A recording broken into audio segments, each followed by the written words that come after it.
Hello जनाब, तो कैसी गुजर रही है जिंदगी। हमारे चैनल में आप सब लोगों को खुश आमदीद। तो आज की इस वीडियो में हम लोग माइक्रोसॉफ्ट एक्सेल का एक कोर्स स्टार्ट करने जा रहे हैं, जिसमें आप माइक्रोसॉफ्ट एक्सेल बिल्कुल बेसिक लेवल से लेकर एडवांस लेवल तक सीखेंगे। अब माइक्रोसॉफ्ट एक्सेल है क्या? ये एक ऐसा टूल है जो कि डाटा को रिप्रेजेंट और मैनेज करने के लिए यूज होता है। रिप्रेजेंट और मैनेज करने से मुराद ये है कि आपके पास डिफरेंट डाटा है, आप उसको एक्सप्लोर करते हैं, उसको प्रोसेस करते हैं और उसके बाद कोई ना कोई रिजल्ट निकालते हैं और उस रिजल्ट की बेस पे आप कोई डिसीजन मेकिंग करते हैं। माइक्रोसॉफ्ट एक्सेल में डाटा की रिप्रेजेंटेशंस भी हो सकती हैं, फॉर एग्जांपल ग्राफ्स के जरिए और दूसरी चीज़ों के जरिए, और इसमें डाटा को मैनेज किया जाता है। फॉर एग्जांपल अगर आपके पास एक कंपनी है और उसमें डिफरेंट एम्प्लॉयज हैं, उनका डाटा आप मैनेज कर सकते हैं कि कौन किस दिन आया है और कौन किस दिन नहीं आया, या किसने पेमेंट आपने वसूल कर ली है या किसने वसूल नहीं की। अगर हम माइक्रोसॉफ्ट एक्सेल को किसी स्कूल या कॉलेज में इस्तेमाल करने के लिहाज से देखें तो वो इस तरह लिहाज हो सकता है कि हम स्टूडेंट का रिकॉर्ड इस तरह मैनेज करें कि कौन पास हुआ है या कौन फेल हुआ है, रिजल्ट शो करवा सकें, अटेंडेंस शीट मेंटेन कर सकें और डिफरेंट काम सर अंजाम दे सकें। अगर इसको किसी सुपर मार्केट के लिहाज से देखा जाए तो वो इस तरह हो सकता है कि किस दिन कितनी सेल्स या परचेज हुई हैं वो डिटरमिन कर सकें, उसके लिहाज से हम देख सकें कि हमें प्रॉफिट हुआ है या लॉस हुआ है वो डिटरमिन कर सकें और बाकी डाटा प्रोसेसिंग कर सकें। माइक्रोसॉफ्ट एक्सेल बेसिकली एक इस तरह का टूल है जो हर जगह पे इस्तेमाल हो सकता है, हर उस जगह पे इस्तेमाल हो सकता है जहाँ पे आपको डाटा दिया जाता है और आपको कहा जाता है कि इसकी प्रोसेसिंग करके कोई रिजल्ट निकाल दो। हमारी इस वीडियो में पूरी कोशिश रहेगी कि आपको माइक्रोसॉफ्ट एक्सेल उस हर लिहाज से सिखाया जा सके जिस तरह इसको यूज किया जाता है। हम इसमें हर वो चीजें सीखेंगे जो एक बंदे के लिए जरूरी होती हैं माइक्रोसॉफ्ट एक्सेल को सीखते वक्त। इस वीडियो को मुकम्मल करने के बाद आप कहीं पे भी डाटा एंट्री की जॉब हासिल कर सकते हैं और इस वीडियो के बाद आप माइक्रोसॉफ्ट एक्सेल को इतना सीख जाएंगे कि आप फाइवर पर भी इसकी सर्विसेज प्रोवाइड कर सकते हैं। तो बिना टाइम वेस्ट किए हम इसके प्रैक्टिकल कोर्स की जानिब चलते हैं। ओके, तो आप देखते हैं कि हम माइक्रोसॉफ्ट एक्सेल को यूज़ किस तरह कर सकते हैं। सबसे पहले अगर आपके पास नया पीसी है और इंस्टॉल नहीं है तो उसके बारे में बता देता हूँ कि माइक्रोसॉफ्ट ऑफिस जो सॉफ्टवेयर है वो ऑफिशियली लॉन्च किया गया माइक्रोसॉफ्ट कंपनी की तरफ से, जो कि आप उनकी वेबसाइट से जाके डायरेक्टली डाउनलोड कर सकते हैं। कि खैर है, आपने इंस्टॉलेशन के बाद आप ओपन करने के डिफरेंट मेथड हो सकते हैं। इंस्टॉलेशन आपने कर ली, अब इंस्टॉलेशन के बाद बेसिक वे है कि आप मतलब ओपन करने के लिए आपने सिंपल स्टार्ट मेन्यू में जाना है, सर्च करना है एक्सेल EXCEL और ये आपके सामने आ जाएगा। एक और तरीका बता देता हूँ, इसको अगर आप डेस्कटॉप पर रख लें तो आप बार बार वहाँ से यूज़ कर सकते हैं, नहीं तो आप इस यहाँ से आप पिन टू स्टार्ट कर दें जिसकी वजह से वो आपके यहाँ पर इस एरिया में आ जाएगा। ये ऑन होने के बाद सबसे पहले इसका इंटरफेस शो होगा, उसके बाद इधर आ जाएगा आपका सारा रिसेंट, उसके बाद ये एक ब्लैंक वर्कबुक नज़र आ रही है। अब वर्कबुक किसे कहते हैं पहले ये बता दूं। एक्सेल की फ़ाइल को बेसिकली वर्कबुक ही कहा जाता है। मतलब एक्सेल की फ़ाइल में डिफरेंट डॉक्यूमेंट्स होते हैं, मतलब एक आपका एक रिकॉर्ड हो गया पूरा, उसके बाद दूसरा रिकॉर्ड, इस तरह काफ़ी शीट्स मिला के ना वो एक वर्कबुक बनती है। उसको आप वर्कबुक कह लें या एक्सेल की फ़ाइल कह लें। उसके साथ आपको इधर टेम्पलेट्स बने बनाए मिल रहे हैं। अगर आपके पास इंटरनेट है और आपको थोड़ा बहुत आता है टेम्पलेट्स के साथ खेलना, आपका काम काफ़ी आसान हो जाता है। हम इंशाल्लाह आपको टेम्पलेट बनाना भी सिखा देंगे, बस आप हमारे साथ जुड़े रहें। उसके बाद हम सिंपली ब्लैंक वर्कबुक को ओपन करते हैं। ओपन करने के लिए सिंपली क्लिक किया, अब इंटरफेस आपके सामने शो हो रहा है। अब हम आपको सिखाना चाहते हैं बेसिक से। कुछ ऐसे भी लोग होंगे जिनको मोटा मोटा पता होगा, कुछ भी पता नहीं होगा। जब मैंने स्टार्ट किया था सच्ची में मुझे कॉपी करने का भी नहीं पता था, तो सारे शुरू ही कर रहे होते हैं, तो इसलिए शुरू से समझाना चाहिए, हर एक बंदे को समझाना चाहिए। तो शुरू से समझाता हूँ। ये बाकी तो आपको पता ही होगा, यहाँ से क्लोज होता है, बाकी मिनिमाइज मैक्सिमाइज, इधर बुक 1 आपका मतलब फाइल का नेम आ रहा होगा, उसके बाद बाकी चीज़ें यहाँ सेव करना का। इसके बाद इधर टैब्स आ जाते हैं डिफरेंट, जिसमें फाइल टैब है, home tab, insert tab, page layout, और ये हम साथ साथ चलते जाएंगे। मतलब एक बार समझा देने से क्या फ़ायदा होगा, आपने कौन सा याद करना है, मतलब याद तो करना है लेकिन इस्तेमाल के साथ ज़्यादा चीज़ें याद रहती हैं, तो हम साथ साथ इसको इस्तेमाल करते जाएंगे। उसके बाद आपका मतलब हम फ़िलहाल डील करेंगे इधर होम टैब से। होम टैब में आपके पास डिफरेंट रिबन्स होती हैं। रिबन्स मतलब वो लड़ी को कहते हैं, ठीक है, उर्दू में, लेकिन इधर इसको रिबन कहते हैं, जिसमें आपको क्लिपबोर्ड का एरिया आ जाएगा, उसके बाद फ़ॉन्ट का, उसके बाद एलिमेंट्स, उसके बाद नंबर्स, स्टाइल्स, सेल्स और डिफरेंट एडिटिंग। और ये सारी चीज़ें आएंगी। चलिए हम होम के साथ साथ फाइल टाइप को भी डिस्कस कर लेते हैं, जिसमें हम फाइल को अगर ओपन करेंगे तो यहाँ पर आपको रिसेंट फाइल चूज़ हो सकती हैं। अगर आपने ओपन करनी है कोई फाइल तो वहाँ यहाँ से आप ब्राउज़ करके ओपन कर सकते हैं। न्यू फाइल में जाएंगे तो वहाँ से आप न्यू फाइल क्रिएट कर सकते हैं। उसके बाद सेव है, सेव मतलब इस फाइल को सेव करने के लिए। सेव एज है कि आप डिफरेंट फॉर्मेट में सेव करना चाहते हैं, लाइक PDF में भी सेव हो जाती है, वो सारा आपको सिखाएंगे आगे जाके। बाकी प्रिंटिंग वगैरह और दूसरे यहाँ पर ऑप्शंस आ रहे हैं, ये एडवांस्ड ऑप्शन होते हैं जो कि आपकी सेटिंग्स वगैरह करने के लिए इस्तेमाल होते हैं। ये हम साथ साथ देखते जाएंगे, काफ़ी मज़े किए हैं, आप साथ हमारे जुड़े रहें, हम ये देखेंगे इंशाल्लाह। उसके बाद बेसिक शुरू करते हैं कि क्या क्या चीज़ें होती हैं। उसके बाद ये आपकी सारी आ जाएगी वर्कशीट। उसके बाद यहाँ से आप शीट इंक्रीज कर सकते हैं जितनी मतलब आपने शीटें बनानी हो।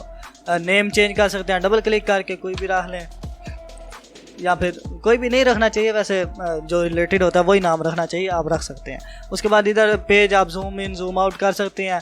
मैं यहाँ पर 100 ही रखूँगा। ये स्क्रॉल व्हील होते हैं, बाकी ये डिफरेंट लेआउट्स मेन्यूज़ होते हैं। अच्छा, यहाँ पे पेज ब्रेक व्यू है, ये डिफरेंट व्यूज़ होते हैं। हम ज़्यादातर ये सिंपल व्यू यूज़ कर रहे होते हैं। अब ज़्यादा आगे तो नहीं जाते, मतलब आप बेसिक से स्टार्ट करें तो बेसिक चीज़ें डील करते हैं। ये सारे यहाँ पर होते हैं कॉलम्स और साथ में रोज़ होती हैं जो कि एक टेबल बना रहे होते हैं, ठीक है। ये जो लाइंस है ना, ये सिर्फ आपकी गाइडेंस के लिए हैं, इनका असल मीनिंग नहीं है। मतलब अगर आप पेज पे प्रिंट करेंगे तो ये लाइनें प्रिंट होकर नहीं आएंगी, ये सिर्फ आपको बता रहे होते हैं कि आप कौन से आपने सेल कौन सा सिलेक्ट किया हुआ है। उसके बाद ये मतलब इधर आपको मतलब इसकी वैल्यू नज़र आ रही है जो कि सेल का इंडेक्स नंबर होता है। मतलब अगर मैं इस सेल में हूँ तो ये बता रहा है D कॉलम है और 6 नंबर वाली रो है, ये देख सकते हैं आप D6। उसके बाद ये कॉलम रोज़ का कंसेप्ट आपको मेरे ख्याल से क्लियर हो गया होगा। मतलब ये कॉलम्स होती हैं और रोज़ होती हैं, ये काफ़ी ज़्यादा तादाद में होती हैं, इतनी होती हैं कि हमारा काम आसानी के साथ हो जाएगा। बाकी हमारा इनसे लेना देना नहीं, वो वैल्यूज़ याद रखने वाली बात कोई नहीं। वैसे अक्सर पेपर्स में आ जाता है कि कॉलम कितने होते हैं, रोज़ कितनी होती है। मैंने कहता हूँ कि आपने अचार डालना है, मतलब जितना काम आपका हो रहा है आप करें, ये वैल्यूज़ कौन याद रखता है। उसके बाद सिंपल करते हैं। अब आपको मैं बताता हूँ कि ये वर्क कैसे करता है। कि लाइक ये देखें, मैंने ये सेल सेलेक्ट किया, इसमें मैंने कोई भी वैल्यू लिख दी, न्यूमेरिक वैल्यू लिख दी, लाइक 45 लिख दी, ठीक है। दूसरा सेल सेलेक्ट किया, मैंने इधर लिख दी 5।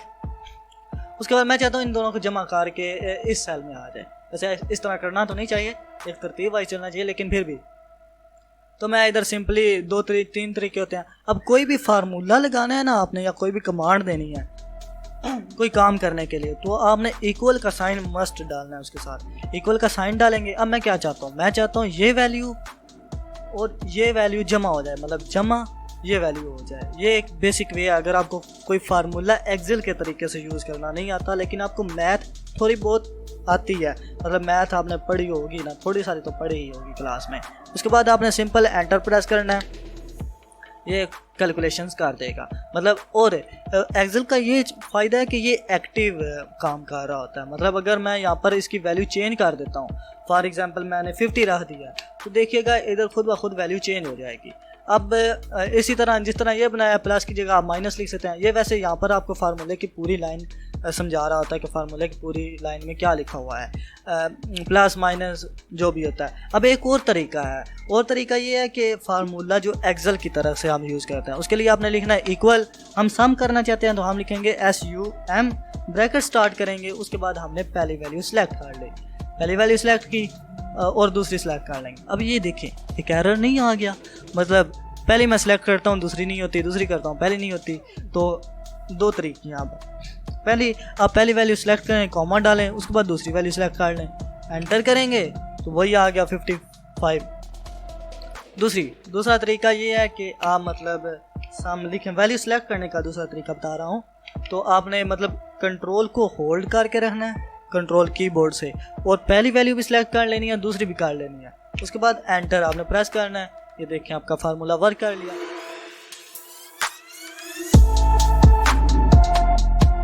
पहले हम देख चुके हैं कि MS एक्सेल क्या होता है, उसको किस तरीके के लिए यूज़ करते हैं। कुछ हमने डेफिनेशंस वगैरह देखी थी, थोड़ा इंटरफेस पे भी गौर किया था कि क्या कुछ होता है। मतलब एक बेसिक ट्रेनिंग जो कि नए यूज़र के लिए होती है, वो तकरीबन मैंने आपको बता दी थी। अगर किसी चीज़ की समझ नहीं आई है तो आप कमेंट बॉक्स में पूछ सकते हैं, इंशाल्लाह मैं रिप्लाई ज़रूर करूँगा। अभी जो हम करने जा रहे हैं वो इतना मुश्किल काम नहीं है। हमने सिर्फ बस 2 फार्मूलों को देखना है कि हम जमा चीज़ों को किस तरह करते हैं और हम परसेंटेज किस तरीके से मालूम करते हैं। अब तरीका तो ये भी हो सकता था कि मैं डायरेक्टली आऊँ आपको बता दूँ जी इस तरह सम करते हैं, ये सम का फार्मूला है, ये परसेंटेज का फार्मूला है, लेकिन वो एक अच्छी बात नहीं होती है। मैंने बता देना है, आपने देखना है। कुछ यूज़र्स को समझ भी नहीं आनी थी, मतलब आप में से कुछ लोग ऐसे भी होते हैं कि जिनको डायरेक्टली समझ नहीं आती है। सबको साथ लेके चलना होता है, कोई ज़्यादा नॉलेज वाला होता है, कोई कम नॉलेज वाला होता है। इसलिए अगर आपको ये चीज़ें थोड़ी बोर लगें तो आप आगे भी स्किप करके जा सकते हैं, लेकिन जब मैंने बात कर दी थी कि बेसिक से स्टार्ट करना है तो हम बेसिक से ही स्टार्ट कर रहे हैं। मेरे ख्याल से कोई चीज़ समझाने का बेस्ट मेथड होता है कि बंदे को उस सिचुएशन में डाल दो, तब जाके बंदे को पता चले कि हाँ जी ये सिचुएशन मेरे पास आ गई है, अब मैंने क्या करना है। ज़िंदगी के सारे लम्हों में यही चीज़ चलती है कि बंदा सिचुएशन में जाए, जाके देखे, प्रैक्टिकल करे, हाँ जी ये चीज़ इधर यूज़ हो रही है।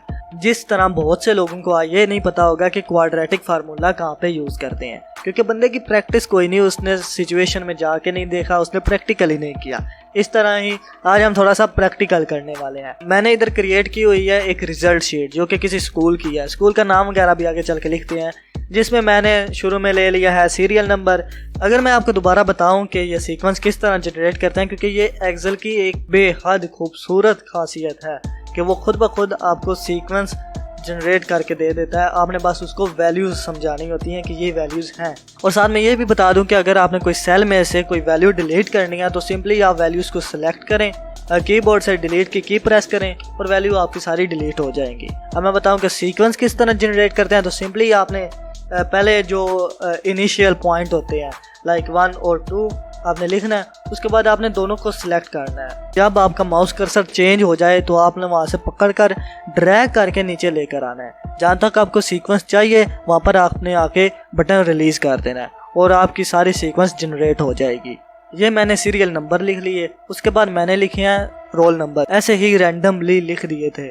उसके बाद नाम लिख दिए मैंने स्टूडेंट्स के, जो कि रैंडम ही है, इनका खास ताल्लुक़ नहीं है किसी स्कूल के साथ। उसके बाद फादर नेम, उसके बाद मैंने सब्जेक्ट लिख दिए मैथ, इंग्लिश, कंप्यूटर और उनके साथ नंबर भी लिख दिए उनके। उसके बाद मैं देखना चाहता हूँ ऑब्टेन मार्क्स।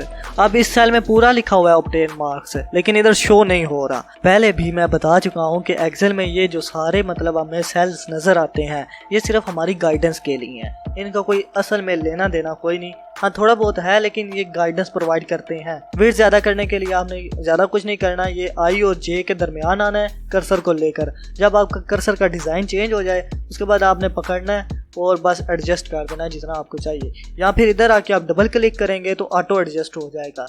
इसी तरह अगर मैं टोटल मार्क्स को एडजस्ट करना चाहूँ तो मैं यहाँ पर आऊँगा जे और के दरमियान और डबल क्लिक करूँगा, ये देखें खुद ऑटोमेटिकली एडजस्ट हो जाएगा। इसी तरह ये देखें ये नाम मुझे हाजी नवाज जो कि है, इधर मैंने पूरा लिखा हुआ है लेकिन इधर सही से शो नहीं हो रहा। अगर मैं उसको करना चाहूँ तो सिंपल वही मेथड इस्तेमाल करूँगा कि दोनों के दरमियान आऊँगा और डबल क्लिक करके ऑटो एडजस्ट कर दूँगा। उसके बाद आपको ऑटो एडजस्ट का पता चल गया, सीक्वेंस का पता चल गया। अब हम देखते हैं कि अगर हमारे पास ये वैल्यूज़ दी गई हैं, मैथ के नंबर्स हैं हमारे पास, इंग्लिश के हैं, कंप्यूटर के हैं, अब हमने देखना है कि स्टूडेंट ने टोटली इन किताबों में कितने मार्क्स हासिल किए हैं। तो हम बेसिकली सबको जमा कर देंगे। जमा करने का भी पहले मैंने मेथड बता दिया था, चलो दोबारा बता देता हूँ कि आपने कोई भी फार्मूला या फंक्शन यूज़ करना है ना एक्सेल में, तो आप पहले इक्वल का साइन डालते हैं। इक्वल का साइन डालने के बाद आप क्या चाहते हैं कि इन तीनों वैल्यू को आपने जमा करना है। तो पहली वैल्यू सेलेक्ट करेंगे, उसके बाद प्लस, उसके बाद दूसरी वैल्यू, फिर प्रेस करेंगे प्लस और फिर तीसरी वैल्यू सेलेक्ट करके एंटर प्रेस करेंगे तो हमारी वैल्यू सारी जमा हो जाएंगी।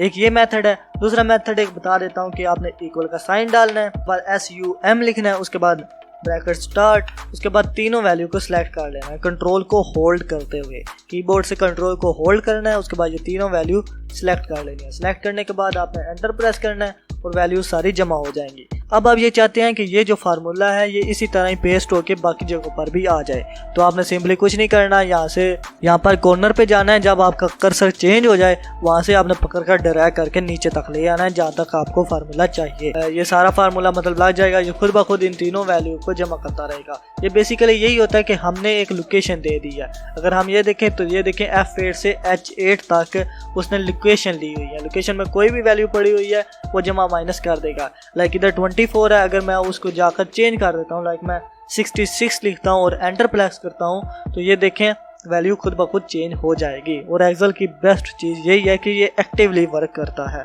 उसके बाद मैं चाहता हूँ कि परसेंटेज मालूम करूँ। परसेंटेज का फार्मूला तो है हमारे पास डायरेक्ट परसेंटेज निकालने का, लेकिन हम बेसिक से जा रहे हैं तो हम देखते हैं कि मैथ में हम परसेंटेज कैसे निकालते होते हैं। मैथ में परसेंटेज निकालने का बेस्ट तरीका तो यही है कि आप जितने मार्क्स आपने हासिल किए हैं वो ले लें, उसके साथ टोटल मार्क्स को डिवाइड कर दें। डिवाइड करने के बाद 100 से मल्टीप्लाई कर दें।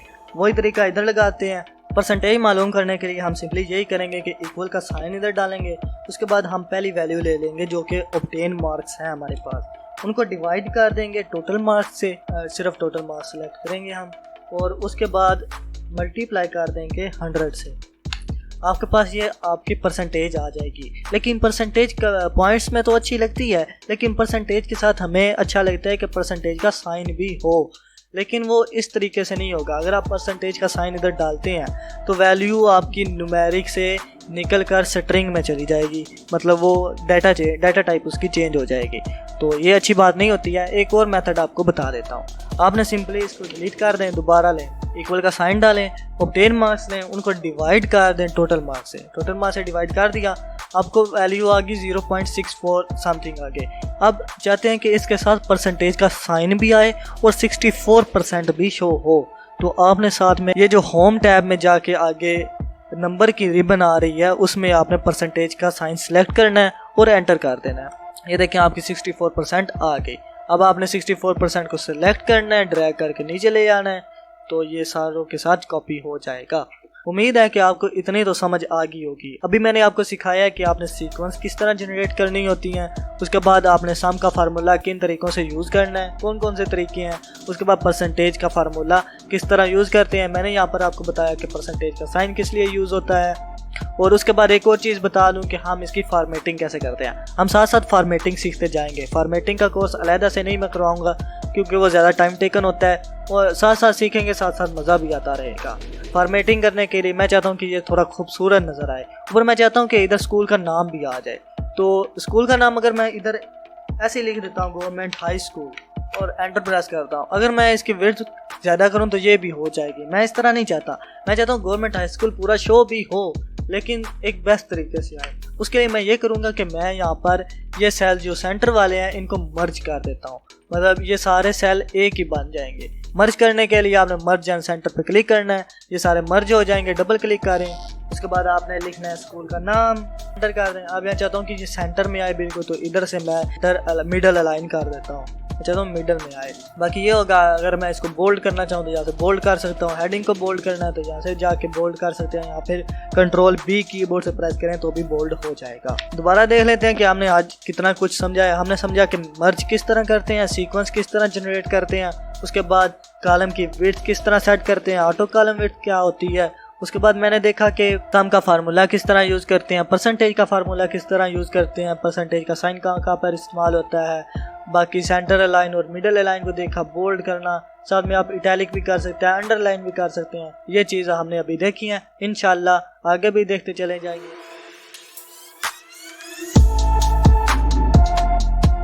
अब तक हम लोगों ने देखा था कि हम मतलब अगर हमें किसी चीज़ों को सम करना हो, कोई जमा करना हो तो हम किस तरह करते हैं।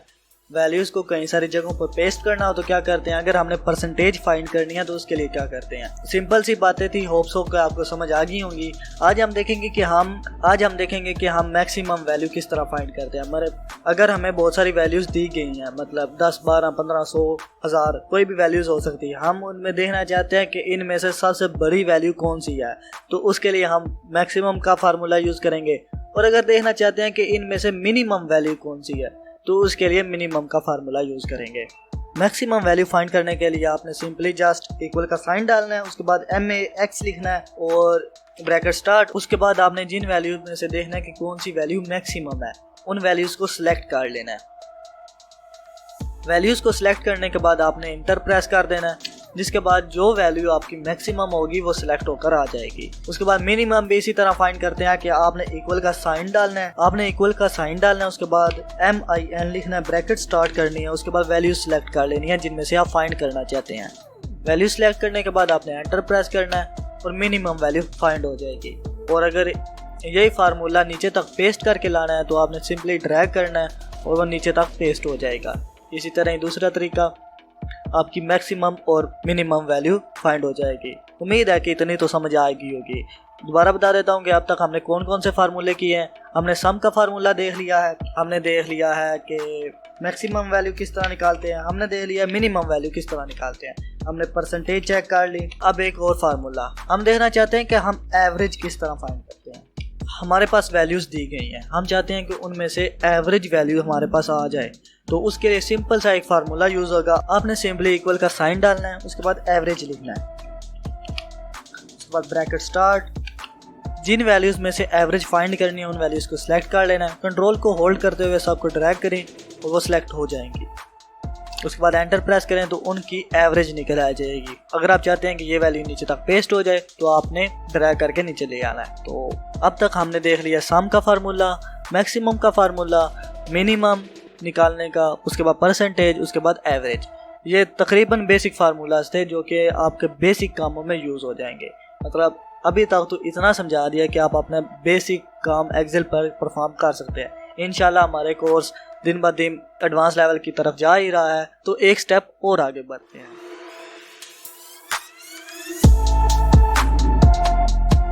ये इधर मैंने एक शीट तैयार की हुई है जिसमें हम मंथली क्लास अटेंडेंस ले रहे हैं। इसमें टीचर का नाम है, उसके बाद रूम नंबर है, उसके बाद एक सिंपल सी शीट तैयार की गई है जिसमें आपके सारे दिन आ जाते हैं, सैटरडे से लेकर संडे व्हाटएवर, मतलब हफ्ते के सारे दिन आ गए। उसके बाद स्टूडेंट नेम की लिस्ट आ गई। उसके बाद ये है कि अगर आप प्रेजेंट लिखते हैं तो आप पे प्रेस करते हैं, एब्सेंट लिखना है तो ए प्रेस करते हैं, लीव लिखना है तो एल प्रेस करते हैं। उसके बाद हॉलीडे, उसके बाद ये सारा कैलकुलेट हो जाए कि बच्चे की कितनी प्रेजेंट थी, कितनी एब्सेंट थी और कितनी उसने लीव ली है।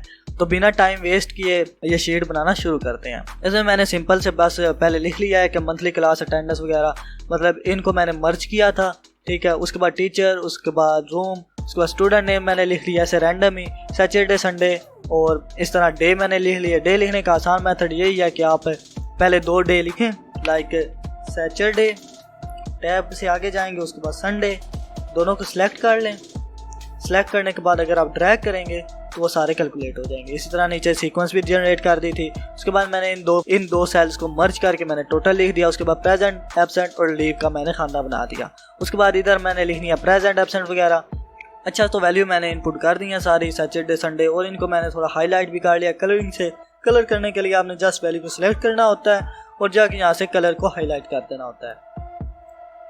उसके बाद सिंपल यही मेथड अप्लाई किया है। अब मैंने वैल्यू सारी रैंडमली प्रेजेंट, एब्सेंट वगैरह लगा रही हैं। जिस दिन संडे था उस दिन मैंने वैल्यू नल छोड़ दी है। उसके बाद अगर मैं प्रेजेंट काउंट करना चाहता हूँ कि कितने दिन बच्चा प्रेजेंट था, उसके लिए मैं प्रेजेंट वाले खाने में जाऊँगा, उधर इक्वल का साइन डालूंगा, और इसके लिए एक फार्मूला यूज होता है काउंटिंग का, मतलब काउंट करने का किसी शर्त के बेस पर। उसके लिए मैं लिखूंगा COUNT count, if bracket start करूंगा। उसके बाद रेंज सेलेक्ट कर दूंगा जिनमें से मैंने सेलेक्ट करना है, सारी रेंज सेलेक्ट करूंगा। उसके बाद कॉमा लगाऊंगा। उसके बाद मैंने देखना है कि कौन सी वैल्यू मिले, मतलब कौन से क्राइटेरिया पर बेस्ड मुझे रिजल्ट चाहिए। मैं डबल कॉलन लगाऊंगा। मैं चाहता हूँ कि जहाँ पर P लिखा हुआ है वो प्रेजेंट, उनको काउंट कर लो। मैं P लिखूंगा, उसके बाद एंटर करूंगा तो वो काउंट कर देगा कि 12 दिन बच्चा प्रेजेंट था। उसी तरह ही एब्सेंट का भी इसी तरह ही होगा कि इक्वल का साइन डाल के काउंट लिखेंगे। उसके बाद जो वैल्यूज हैं उनको सिलेक्ट कर लेंगे। उसके बाद क्राइटेरिया देख देंगे एब्सेंट का, एंटर प्रेस करेंगे और बच्चे की एब्सेंट 0 है क्योंकि बहराम सिवा जो है ना वो मतलब एब्सेंट नहीं होता। उसके बाद इक्वल का साइन डालेंगे। लीव चेक करने के लिए हम लिखेंगे वही formula, count if bracket start, सारी वैल्यू सिलेक्ट कर लेंगे। सिलेक्ट करने के बाद क्राइटेरिया दे देंगे लीव का, एंटर प्रेस करेंगे तो एक लीव मतलब वो शो करा देगा। इसी तरह अगर इन वैल्यू को नीचे तक कॉपी करना है तो सिंपली ड्रैग कर देंगे नीचे तक, ये सारी वैल्यूज आ जाएंगी। अब मैं देखना चाहता हूँ कि सारे स्टूडेंट्स की मतलब प्रेजेंट कितनी थी, सारे स्टूडेंट एब्सेंट कितनी बार हुए हैं और लीव पर कितने गए थे। तो सिंपली मैं मतलब इक्वल का साइन डालूंगा, ये सम ही करना है। सम करके ब्रैकेट शुरू करेंगे। उसके बाद सारी वैल्यू सेलेक्ट करके एंटर प्रेस कर देंगे। उसके बाद यही फार्मूला आगे तक कॉपी हो जाएगा। ये सिंपल मेथड था। अब एक और चीज़ देखनी है कि मैं अगर चाहता हूँ कि इसके साथ बॉर्डर्स लगा दूँ, मतलब बॉर्डर में एक अच्छी रिप्रेजेंटेशन हो जाती है, तो मैं सारे सेल्स को सिलेक्ट करूँगा।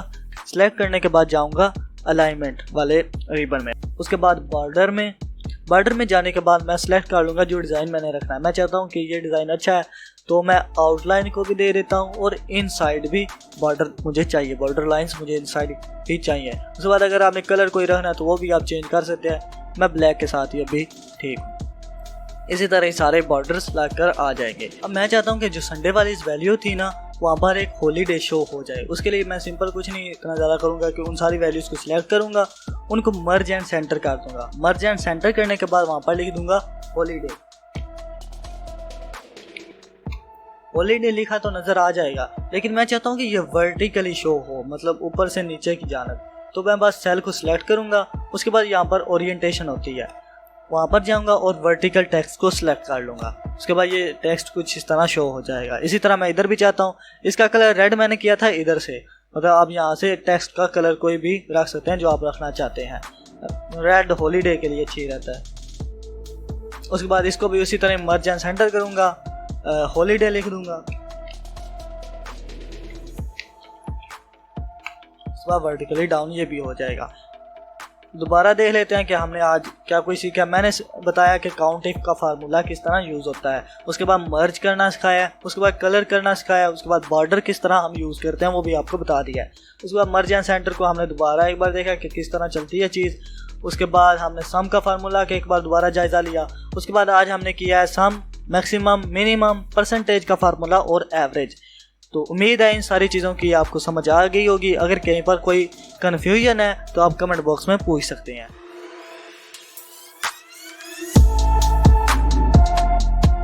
अभी हम लोग देखने जा रहे हैं कि हम किसी शॉपिंग सेंटर में डाटा एंट्री किस तरह करते हैं।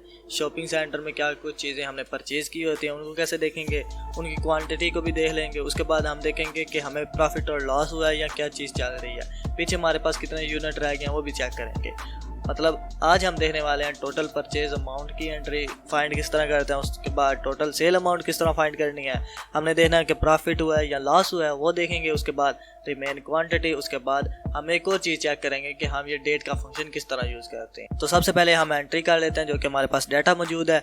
उसके लिए मतलब हमारे पास ये आ जाएंगे डिस्क्रिप्शन, उसके बाद परचेज रेट, परचेज क्वांटिटी। उसके बाद हमने सेल अमाउंट एंटर करनी है, सेल क्वांटिटी एंटर करनी है। बाकी चीज़ें वो हैं जो हमने फाइंड करनी है। तो मैं इन चीज़ों को पहले हाईलाइट कर लूँगा। अब हाईलाइटेड चीज़ों की एंट्री शुरू करते हैं। तो सबसे पहले हमने परचेज किए थे हेयर ऑयल। उसके बाद हमारे पास था फेस वॉश। अज्यूम कर रहे हैं बस, मतलब इसका असल लेना देना कोई नहीं है, मेरा कोई नहीं मतलब शॉपिंग सेंटर वगैरह, लेकिन बता रहा हूँ कि इस तरह वर्क होता है। लवली। उसके बाद हमारे पास आ गए थे ब्यूटी सोप।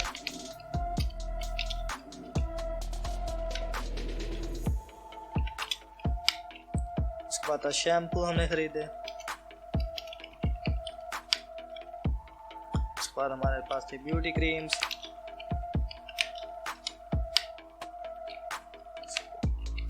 उसके बाद टूथपेस्ट।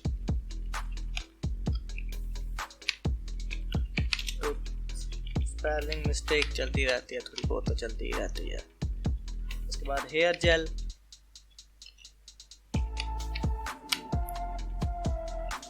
उसके बाद परफ्यूम। अब बाकी इनके रेट वगैरह एंटर करते हैं। अब हमने हेयर ऑयल खरीदा था, सपोज कर लें 375 रुपये का, और हमने इसके तकरीबन 15 यूनिट खरीदे थे।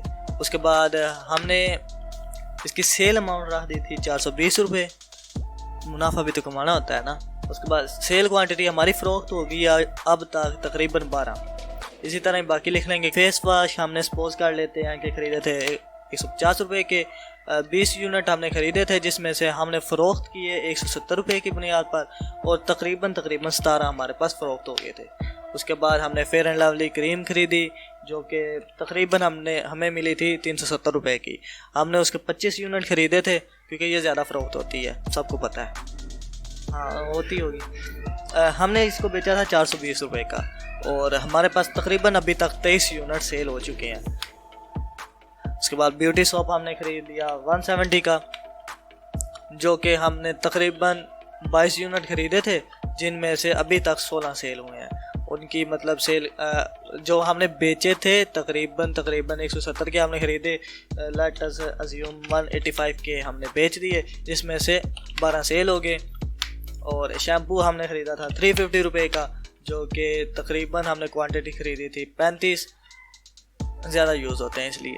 और फिर हमने इनकी सेल अमाउंट दी थी 370 रुपये, जिसमें से 35 में से ये हमारे फ़रोख्त हुए पूरे 28। उसके बाद ब्यूटी क्रीम हमने ख़रीद ली 150 की, जिसके हमने यूनिट ख़रीदे थे तकरीबन 28, जिसमें से हमने रेट सेट किया था इसका 180। रेट थोड़ा ना मतलब मार्केट वैसे सेट हो रहा होता है, मतलब किसी ट्रेडर से अगर आप कोई चीज़ ख़रीद रहे हैं तो वो आपको रेट लिस्ट साथ ही दे देते हैं कि आपने ये चीज़ हमसे इतने की ख़रीदी है और इतने की आपने फ़रोख्त करनी है। तो बेहतर चीज़ यही होती है कि आप उतने की ही फ़रोख्त करें जो कि आपके ट्रेडर ने आपको बोला है, क्योंकि इस तरह बंदा ईमानदार ज़्यादा रहता है, वो इंशाल्लाह आपको मुनाफा भी अच्छा होगा अगर आप ईमानदारी से काम करेंगे। ये अच्छी बात नहीं होती है कि आप 150 का ख़रीदें, आपको ट्रेडर ने बोला कि 180 का फ़रोख्त करना है, ठीक है, लेकिन आप अपनी मर्ज़ी करके 200 का बेच देते हैं, तो महंगाई तो बढ़ेगी ना। तो महंगाई को कंट्रोल करना आप लोगों की भी जिम्मेदारी होती है, इतना ज़्यादा मुनाफा कमाने की लालच में ना रहा करो। तो 180 हमने इसकी सेल अमाउंट रखी थी, जिसमें से 28 में से हमारे फ़रोख्त हुए 24। इसी तरह टूथपेस्ट हमने ख़रीद लिया 120 का, जिसके हमने यूनिट ख़रीदे थे 20, और हमने इनको फ़रोख्त किया 130 का, और 20 में से 15 फ़रोख्त हो गए। इसी तरह टूथब्रश फ़रोख्त हुए, हमने मतलब 70 रुपये का एक यूनिट ख़रीदा था, मतलब फी यूनिट के हिसाब से हमने ख़रीदे थे 25। 75 हमने इसका रेट सेट किया था, 25 में से ये फ़रोख्त हो गए हमारे 22। इसी तरह हेयर जेल थोड़ी महंगी आती है, वो 450 की हमने ली थी, इसके यूनिट हमने 30 लिए थे, जिसमें से हमने 450 में से हमें ट्रेडर ने कहा था कि आप तकरीबन 30% मतलब 30 के इजाफे से इसका मतलब मुनाफा ले सकते हैं, लेकिन हमने तकरीबन उतना ही रखा था। हमने इसको सेट किया था 480 पे, ठीक है, और फिर इसकी फ़रोख्त करके देखा तो 27 की मतलब हमारी सेल हो चुकी थी। उसके बाद परफ्यूम भी इसी तरह, मतलब वो 500 का एक सिंगल यूनिट आता था, फोग वाला था, मतलब जो भी था, मतलब बेहतरीन यूनिट था उसका, वो हमने ख़रीदे थे 25, जिसमें से हमने 550 रुपये का सिंगल यूनिट फ़रोख्त किया था, जिसमें से हमारे 25 में से 22 सेल हो गए थे। ये तो होगी थी हमारी एंट्री। अब हमने फाइंड करना है कि मतलब हमने कितने की चीज़ें खरीदी हैं, मतलब टोटल परचेज अमाउंट हमारे पास क्या थी। अब हमने फाइंड करनी थी टोटल परचेज अमाउंट। तो उसके लिए सिंपल सा फार्मूला कोई नहीं, मतलब यही चीज़ है कि आपने कॉमन सेंस यूज़ करनी है कि आपने एक चीज़ 10 रुपये की खरीदी है तो 2 चीज़ें आपको 20 रुपये की मिल जाएंगी, 3 चीज़ें आपको 30 रुपये की मिलेंगी। तो वही चीज़ है कि हमने परचेज रेट को मल्टीप्लाई कर देना है अपनी परचेज क्वांटिटी के साथ, ठीक हो गया। अब इसी फार्मूले को नीचे तक ड्रैग कर देंगे, जिसके साथ ये खुद सेट हो जाएगा। उसके बाद हमने देखना है कि हमने टोटल सेल अमाउंट हमारी क्या थी। टोटल सेल अमाउंट भी उसी तरह ही निकल आएगी कि हमने जो चीज़ें सेल अमाउंट हमने सेट की थी उसको मल्टीप्लाई कर दें कि हमने कितनी चीज़ें फ़रोख्त की हैं, ये हमारे पास आ जाएगी। उसको हम नीचे तक ड्रैग कर देंगे तो वो कॉपी हो जाएगा नीचे तक, और इसी तरह ही वर्क करेगा।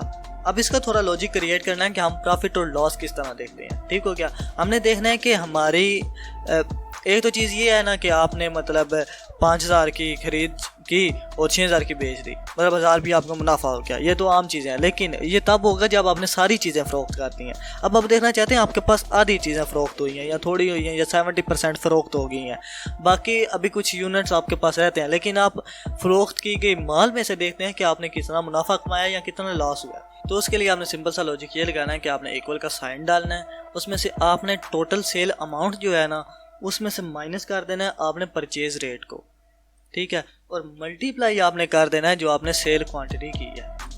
एंटर प्रेस करेंगे आपको पता चल जाएगा कि आपने अभी तक कितना प्रॉफिट हासिल किया या कितना आपको लॉस हुआ है। तो हमने 540 का बिजनेस किया, मतलब हमें प्रॉफिट हुआ है। उसके बाद इस फार्मूले को नीचे तक ड्रैग कर देंगे जो कि आपकी वैल्यूज़ बता देगा कि आपने इतना प्रॉफिट लिया, इतना लॉस हुआ। उसके बाद हमने देखना है कि हमारे पास कितनी क्वांटिटी बाकी रह गई है। तो उसके लिए सिंपल यही करना है कि हमने जितनी परचेज़ की थी, मतलब जितनी क्वांटिटी हमने ली थी उसमें से माइनस करने के जितनी हमने बेच दी हैं, तो वो बता देगा कि 3 रह गई, 4 रह गई, जितनी भी रह गई। तो नीचे तक पेस्ट कर देंगे। अभी तक हमने देख लिया कि हम टोटल परचेज अमाउंट किस तरह फाइंड करते हैं। उसके बाद हमने देखा कि टोटल सेल अमाउंट किस तरह फाइंड करते हैं। उसके बाद हमने देखा कि प्रॉफिट और लॉस का क्या लॉजिक क्रिएट करना है। उसके बाद रिमेन क्वांटिटी, उसके बाद अब आ जाता है डेट फंक्शन। मतलब आप चाहते हैं कि रोज़ाना आप शीट ओपन करें, शीट को सेव करें और सेव वो नई डेट के साथ हो। मतलब जो प्रेजेंट डेट है, मतलब आज 4 है तो आज सेव करें तो 4 नज़र आए, कल ओपन करके सेव करें तो 5 नज़र आए, इस तरह मतलब होती रहे। तो उसके लिए आपने सिंपल सा एक फार्मूला यूज़ करना है। आपने इक्वल का साइन डालना है, लिखना है today bracket star bracket close, enter press करना, वो डेट आपकी दर्ज हो जाएगी। इसी तरह ही ये मतलब चलता जाएगा। अब मैं चाहता हूँ कि थोड़ा सारा ना इसका डिज़ाइनिंग वगैरह का, मैं चाहता हूँ कि इसके बॉर्डर वगैरह सेट हो जाए। मैं सारे को सिलेक्ट करूँगा, उसके बाद यहाँ पर जाऊँगा बॉर्डर वाले सेक्शन में। ठीक है, बॉर्डर में जाने के बाद मैं एक थिक लाइन ले लूँगा, उसके बाद आउटलाइन को भी दे दूँगा, इनसाइड भी दे दूँगा। अब मैं चाहता हूँ जो सेल सेक्शन है ना, उनके दरमियान जो लाइन है ना, वो थोड़ी अलग डिज़ाइन से आए। तो मैं इसको सिलेक्ट कर लूँगा। सिलेक्ट करने के बाद फिर से जाऊँगा बॉर्डर वाले खाने। बॉर्डर में जाने के बाद मैं चाहता हूँ ये लाइन ख़त्म हो जाए जो इस तरफ वाली है, इसकी जगह ये डबल वाली आ जाए। ठीक हो गया, कलर वो इस रहने दें। ठीक है, डबल वाली को मैं इधर सेलेक्ट करके डबल वाली आ जाएगी, ये देखें इधर सेट होगी। इसी तरह मैं इधर भी चाहता हूँ, तो यहाँ से बॉर्डर से सिलेक्ट करूँगा, साइड वाली लाइन को ख़त्म करूँगा पहले, उसके बाद ये वाली सिलेक्ट करके इधर ले आऊँगा, उसके बाद ओके करूँगा। तो ये देखे प्रॉफिट लॉस और डिफरेंस वाली अलग अलग हो गई हैं। अब मैं चाहता हूँ कि हेडिंग को सेम कलर आ जाए, तो सेम कलर आ गया। उसके बाद बाकी सारा कुछ हो गया। उम्मीद है जितना वो जाए आपको समझ आया होगा।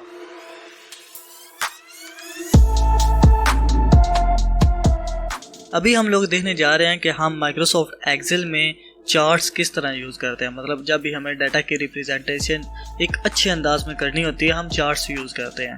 तो आज वही देखेंगे कि चार्ट किस तरह यूज़ करते हैं। यहाँ पर मेरे पास 2 कॉलम है जिनमें है कोर्स टाइटल और नंबर ऑफ स्टूडेंट। मैं देखना चाहता हूँ कि मेरे पास एक यूनिवर्सिटी है जो कि कोर्स कराती है BScs का, जिसमें उनके पास स्टूडेंट हैं तकरीबन 350। छोटी यूनिवर्सिटी है, एक कैंपस ही है यूनिवर्सिटी का ना। तो दूसरा है BBA,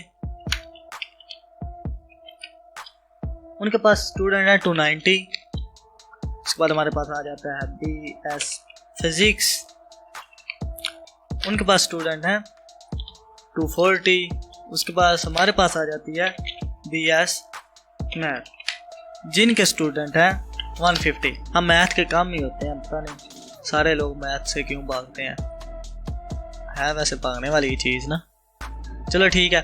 उसके बाद आपने अगर किसी चीज़ का चार्ट बनाना है तो मतलब आप जो डाटा आप रिप्रेजेंट करना चाहते हैं उसको सिलेक्ट कर लें। सिलेक्ट करने के बाद आपने जाना है इधर इंसर्ट टैब में, वहाँ पर आपको नज़र आ जाएंगे रिकमेंड चार्ट्स या चार्ट्स का पूरा एक कॉलम मौजूद होगा। उधर आपने क्लिक करना है, ऑल चार्ट्स पे जाना है। यहाँ पर आपको सारी कैटेगरीज आ जाएंगी जिनमें कॉलम चार्ट है ज़्यादातर यूज़ होने वाला है। उसके बाद लाइन चार्ट ज़्यादातर यूज़ होता है, पाई चार्ट भी यूज़ होता है, हायरार्की चार्ट है हमारे पास।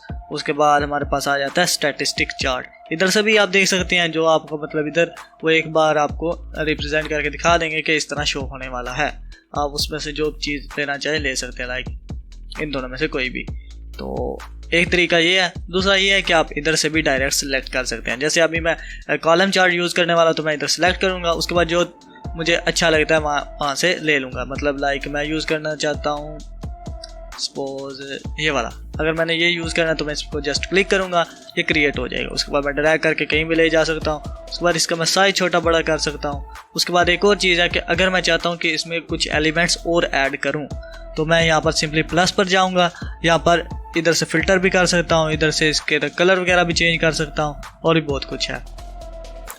एक तो इसकी डिज़ाइनिंग होगी यहाँ से, दूसरी आप कर सकते हैं इधर डिज़ाइन टाइप में जाकर। अगर होम टैब में है तो आप इधर डिज़ाइन टाइप में आ जाएं, वहाँ पर इधर है ऐड चार्ट एलिमेंट्स में आ जाते हैं एक्सिस आपके, मतलब एक्सिस पे क्या चीज़ आपको चाहिए क्या नहीं चाहिए। उसके बाद आपके आ जाते हैं चार्ट टाइटल के क्या होना चाहिए, ऊपर होना चाहिए, सेंटर में होना चाहिए या फ्लैट इनका। उसके बाद चार्ट लेबल्स आ जाएंगे आपके पास, सेंटर में लेबल आके आए या ऊपर आ जाए या इनसाइड बेस आ जाए, उसके बाद आउटसाइड आ जाए, या जिस तरह भी डाटा कॉल आउट, ये वैसे थोड़ा अच्छा शो होता है।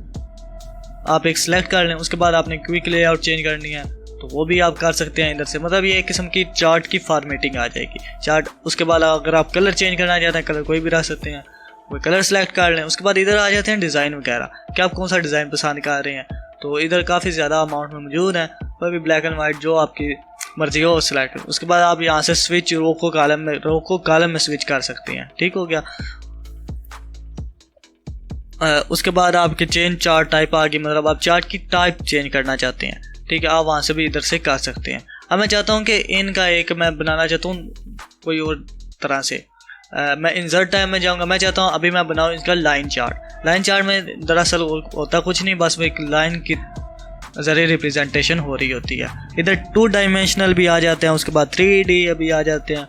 अब जो मर्ज़ी आपकी हो आप यूज़ कर सकते हैं, ये आप पर डिपेंड करता है कि आप क्या यूज़ कर रहे हैं। उसके बाद इस चीज़ पर भी डिपेंड करता है कि आपके पास डाटा किस किस्म का है। डिफरेंट डाटा की वजह से चार्ट्स की तब्दीली आ जाती है कि वो भी डिपेंड करता है कि अगर आपका डाटा ज़्यादा तादाद में है तो आप कोई और चार्ट यूज़ करेंगे, आपका डाटा कम तादाद में है तो कोई और यूज़ करेंगे, डाटा की रेंज कोई और है तो कोई और यूज़ करेंगे। तो इसी तरह चलता रहता है। अगर मैं आपसे पर पाई चार्ट बनाऊँ, पाई चार्ट में ये होता है कि वो बस एक ग्राफिक का रिप्रेजेंट कर देता है कि कौन सा हिस्सा ज़्यादा है और नीचे उसके कलर बता देगा। लाइक इधर ब्लू है तो वो बता रहा है कि इधर ब्लू की तादाद ज़्यादा है। अगर आप चाहते हैं कि इसमें एलिमेंट्स ऐड हो जाएं, नंबर वगैरह शो हो, तो आप डाटा लेबल्स में जाके यहाँ पर देख सकते हैं। आप आउटसाइड शो कराना चाहते हैं, बेस फिट में शो कराना चाहते हैं, या डाटा कॉल आउट करना चाहते हैं, जो आपकी मर्ज़ी है आप उस तरीके से रिप्रेजेंट कर सकते हैं। उसके बाद इसकी डिज़ाइनिंग भी उसी तरह ही आ जाएगी, आप मतलब सिलेक्ट कर सकते हैं। उसके बाद इधर वही और एक मतलब कोई और देख लेते हैं। उसके बाद आपके पास आ जाते हैं हायरार्की चार्ट। हायरार्की में वही पाई चार्ट की तरह की होता है, मतलब वो बस एक रिप्रेजेंट करता है ग्राफिकली तौर पे कि कौन सी तादाद ज़्यादा है और कौन सी कम है। आप साथ में एलिमेंट्स ऐड करके भी उसको शो करवा सकते हैं। उसके बाद आपके पास आ जाएगा बॉक्स, इसको कहते हैं, या इसको विस्कर भी कहते हैं अक्सर। ठीक हो गया। इसको उस वक्त यूज़ करना होता है जब आपके पास मल्टीपल डाटा सेट हो जो कि एक दूसरे के साथ रिलेट कर रहे होते हैं। ठीक हो गया। इंसर्ट कॉलम चार्ट वहाँ पर यूज़ होता है जहाँ पर आपके पास थोड़ी सारी कैटेगरीज होती हैं जिनको आपस में आपने कंपेयर करना होता है। ठीक हो गया। उसके बाद हमारे पास लाइन चार्ट आ जाता है। इसको वहाँ पर ज़्यादातर यूज़ करते हैं जब आप ईयर्स, मंथ्स या डेज़ के साथ कोई कैटेगरी देख रहे हो, यानी कि टाइम के हिसाब से आपने कोई कैटेगरी देखनी हो।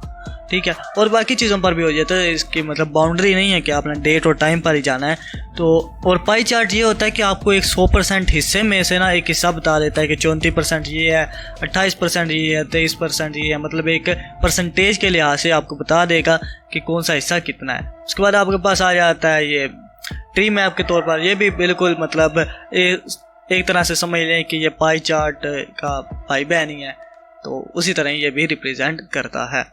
उसके बाद आपके पास आ जाते हैं स्टैटिस्टिक चार्ट।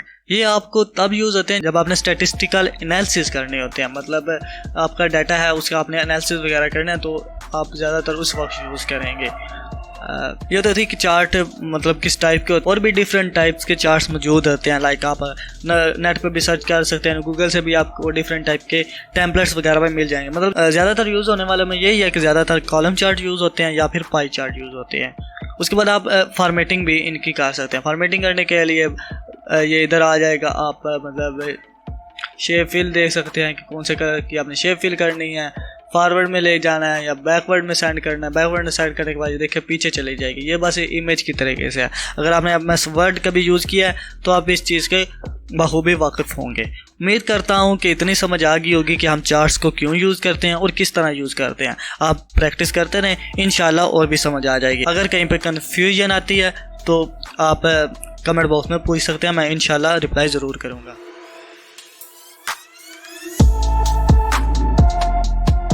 अभी हम लोग देखने जा रहे हैं कि अगर हमारे साथ कोई ऐसी कंडीशन आ जाती है कि हमें डिफरेंट चीज़ों में से डाटा का रिजल्ट शो करवाना पड़ जाता है, मतलब किसी कंडीशन के बेस पर। फॉर एग्जांपल कि मेरे पास ये एक कंप्यूटर कॉलेज का डाटा मौजूद है जिसमें स्टूडेंट्स हैं, रोल नंबर है, उनका सीरियल नंबर वगैरह है, और वो जो कोर्स इनरोल कर रहे हैं वो लिखे हुए हैं। लाइक कोई बच्चा MS वर्ड कर रहा है, कोई एक्सेल कर रहा है, कोई C++, उसके साथ AutoCAD भी कोई कर रहा होगा।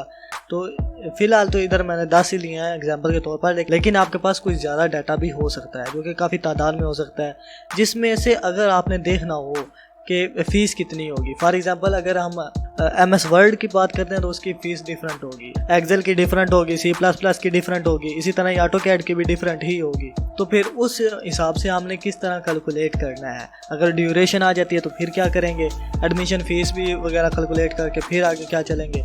तो इसके लिए हमें अक्सर फार्मूला यूज़ करने पड़ते हैं। इस फार्मूले को कंडीशन बेस पर समझाऊँ तो फॉर एग्जांपल अगर मेरे पास इधर सेल में एक वैल्यू है 50, अगर मैं इस पर कंडीशन लगाना चाहता हूँ कि इफ़ अगर ये जो वैल्यू है ये ग्रेटर है 30 से, ठीक है, तो फिर शो करवा दो ग्रेटर। नहीं तो अगर ये वैल्यू फॉल्स हो जाती है, मतलब कंडीशन फॉल्स हो जाती है, तो फिर शो करवा दो फॉल्स या फिर स्मॉलर। उसके बाद ब्रैकेट क्लोज करेंगे, एंटर प्रेस करेंगे तो जवाब आ जाएगा।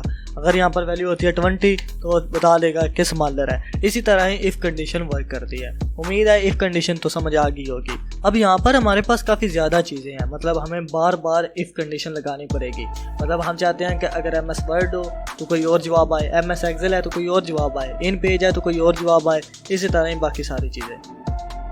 तो उसके लिए हम नेस्टेड इफ़ का फार्मूला यूज़ करेंगे। सिंपल ये है, एक बार बंदा ध्यान से 1-2 बार प्रैक्टिस करे तो आ ही जाता है। उसके लिए हम सिंपली इक्वल का साइन डालेंगे, इफ़ डालेंगे, ब्रैकेट स्टार्ट करेंगे, उसके बाद लिख देंगे एंड, क्योंकि हम मल्टीपल कंडीशन यूज़ करना चाहते हैं। एंड लिखने के बाद हमने ब्रैकेट स्टार्ट करनी है, उसके बाद जो कंडीशन देना चाहते हैं वो लिखनी है। मतलब मैं चाहता हूँ कि अगर ये इस कॉलम में या इस सेल में जो वैल्यू है वो बराबर है, कोट्स में लिखूंगा MS वर्ड,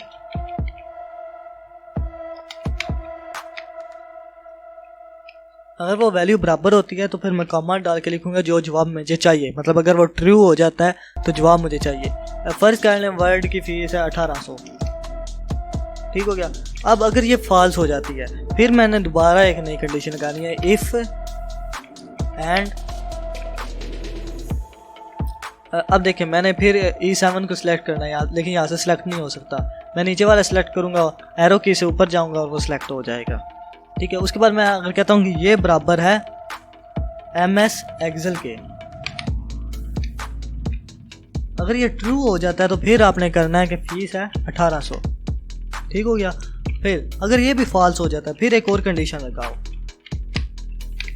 कि E7 अगर बराबर है इन पेज के, अगर बराबर है इन पेज के, अगर ये ट्रू हो जाएगा तो फिर फीस कर दो 1700। अगर ये भी फॉल्स हो जाता है फिर देखो कि अगर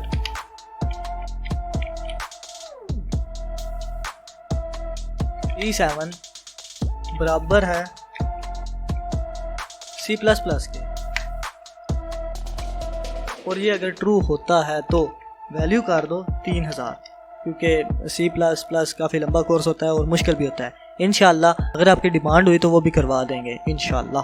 अगर ये ट्रू होता है तो फिर मतलब 3000 शो हो जाए। अगर ये फॉल्स हो जाता है तो फिर एक और कंडीशन लगा दो, इफ़ और हमारे पास कोर्स पड़ा हुआ है ऑटोकैड का, E7 बराबर आ जाता है ऑटोकैड के, तो फिर आपने वैल्यू शो करवा देनी है 2500, ठीक है। अगर ये सारे फॉल्स हो जाते हैं तो फिर आपने शो कराना है 0, ब्रैकेट क्लोज कर देंगे। वैसे तो यही होता है कि ब्रैकेट एक बार ही सारी क्लोज कर दें, मतलब जितनी ओपन की हैं सारी ब्रैकेट क्लोज करें, लेकिन एक्सेल खुद ब खुद कर देता है। अगर मैं यहाँ पर ही एंटर प्रेस करूँगा तो एक एरर जनरेट करेगा कि आपकी चीज़ को करेक्ट नहीं है, हम करेक्ट कर दें, तो हम कह देंगे जी आप कर सकते हैं, आप कर दें, ठीक है। ये देखें वो कैलकुलेट करके दे देगा कि MS वर्ड के 1800 फीस रखी हुई है, ठीक है। इसी तरह एक्सेल वगैरह की, इसको मैं ड्रैग करके नीचे तक लेकर आऊँगा तो वो सारी फीसें बता देगा कि MS वर्ड की 1800 है, इन पेज की 1700 है, इसी तरह ही। अगर मैं चाहता हूँ कि इसको एडिट करना है तो सिंपली इधर से भी एडिट जा कर सकता हूँ कि मैं चाहता हूँ MS वर्ड की 1700 फीस है, जितने भी है एंटर प्रेस करूँगा तो वो सारी चेंज हो जाएगी, ठीक हो गया। जहाँ पर MS वर्ड है, या फिर 1500 कर लेनी है, जितनी भी करना चाहते हैं। इन पेज की मैं चाहता हूँ कि 1500 हो जाए तो फिर उसको ही मैंने यहाँ से भी एडिट कर सकते हैं, नहीं तो यहाँ पर आप जाके एडिट कर सकते हैं कि इन पेज की वैल्यू हो जाए 1500, ठीक हो गया। ये सारी चेंज वगैरह हो जाएंगी।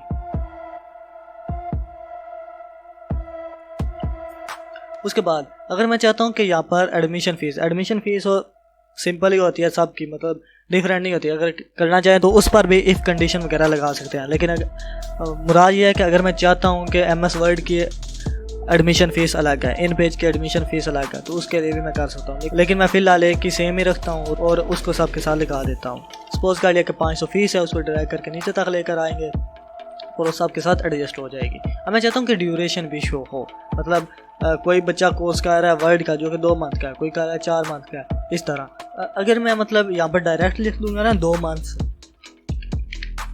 ठीक हो गया, और इसको अगर मैं मल्टीप्लाई करूँगा, फॉर एग्जांपल मैं चाहता हूँ कि 2 मंथ को इसके साथ मल्टीप्लाई कर दो, तो वो एरर दे देगा क्योंकि ये वैल्यू डिजिट्स में भी आ जाती है, तो न्यूमेरिक तो नहीं है ना, मल्टीप्लाई तो नहीं कर सकता वो। तो इसके लिए हम सिंपली यही करेंगे कि इसको इधर से डिलीट करेंगे, 2 ही लिखेंगे।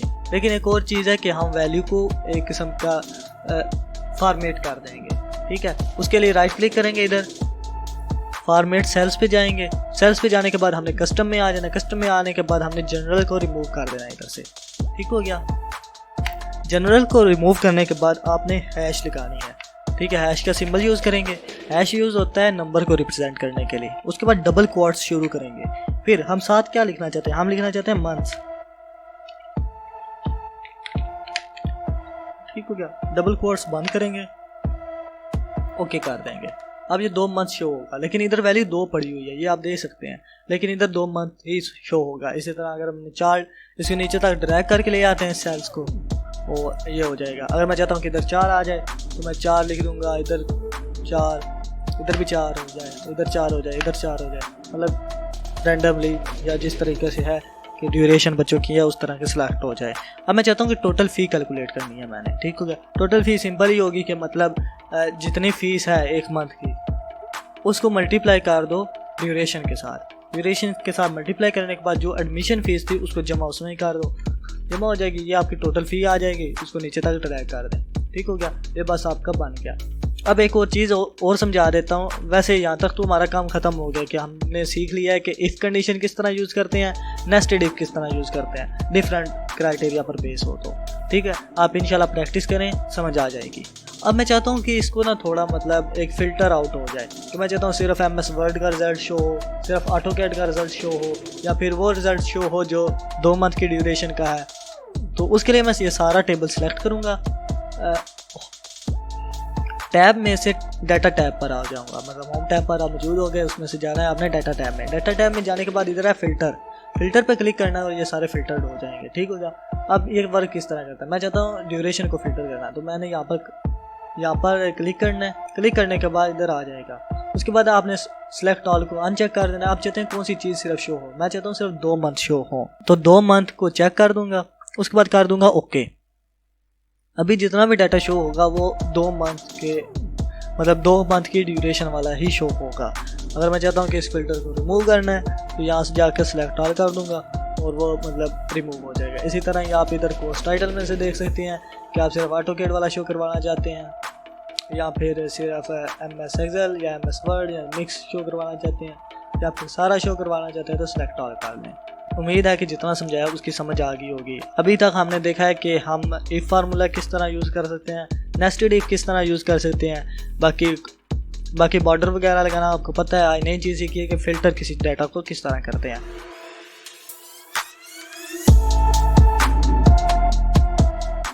अभी हम एक ऐसी चीज़ देखने जा रहे हैं कि अगर हमारे पास एक कंपनी का डाटा है, कंपनी का हो सकता है किसी भी जगह का काफ़ी ज़्यादा डाटा है, उसमें से हमने एक पर्टिकुलर चीज़ सर्च करनी है किसी चीज़ की बुनियाद पर। लाइक मेरे पास ये डाटा पड़ा हुआ है एक कंपनी का जिसमें उसकी एम्प्लॉयर आईडी है, एम्प्लॉयर नेम है, उसकी पोस्ट है, उसके बाद सैलरी कितनी है। मैंने चेक करना है कि ये फ़लानी आईडी है एम्प्लॉयर की, उसकी सैलरी कितनी है। लाइक इधर लिखा हुआ है ना 072, ठीक है। अगर मैं इसको चेंज करता हूँ, लाइक मैं कर देता हूँ 74, अभी आप देख सकते हैं मतलब उसके हिसाब से सैलरी भी चेंज हो जाएगी। मैं ये चीज़ चेक करना चाहता हूँ। या फिर कोई और देख सकते हैं कि मैं चेक करना चाहता हूँ कि पोस्ट कौन सी पर है वो, ठीक है। वही चीज़ है कि इधर एक नई चीज़ बना लेंगे उसी तरीके से, ठीक है। मतलब हमें एक टेबल दिया गया है, उसमें से हमने किसी चीज़ की बुनियाद पर किसी दूसरी चीज़ को सर्च करना है, तो वो हम कैसे करेंगे अभी हम बेसिकली वही देखने जा रहे हैं। इसका एक तरीका ये भी है और हम चाहते हैं कि ये हमारे पास एक मास्टर शीट है, मतलब हमारे पास एक शीट है तो हम चाहते हैं कि किसी दूसरी शीट में उसका रिजल्ट शो हो। लाइक हमारे पास ये शीट 1 पे टेबल पड़ा हुआ है, हम चाहते हैं ये चीज़ इस तरीके पे शो हो।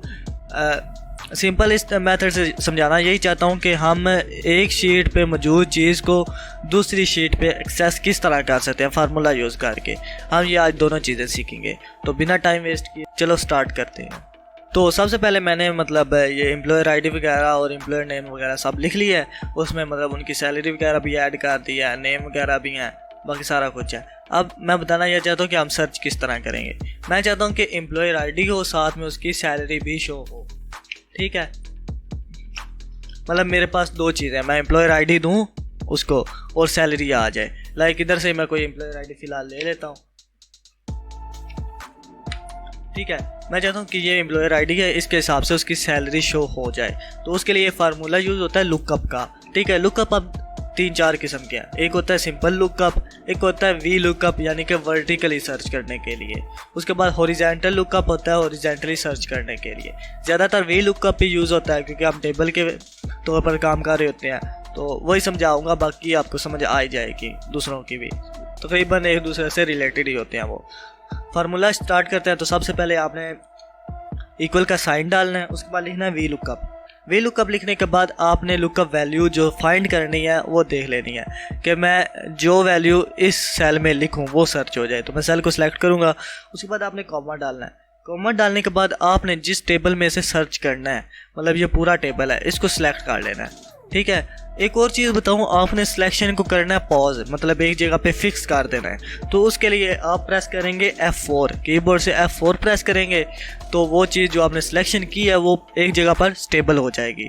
उसके बाद आपने डालना है कॉमा। कॉमा डालने के बाद देखना है कि आप कौन सी चीज़ इसमें से सर्च करना चाहते हैं, मतलब एम्प्लॉयर नेम सर्च करना चाहते हैं, पोस्ट सर्च करना चाहते हैं या सैलरी सर्च करना चाहते हैं। लाइक मैं सैलरी सर्च करना चाहता हूं तो वो इंडेक्स नंबर कौन सा है उसका टेबल में, इंडेक्स नंबर होता है कि कॉलम में कौन सा नंबर आ रहा है।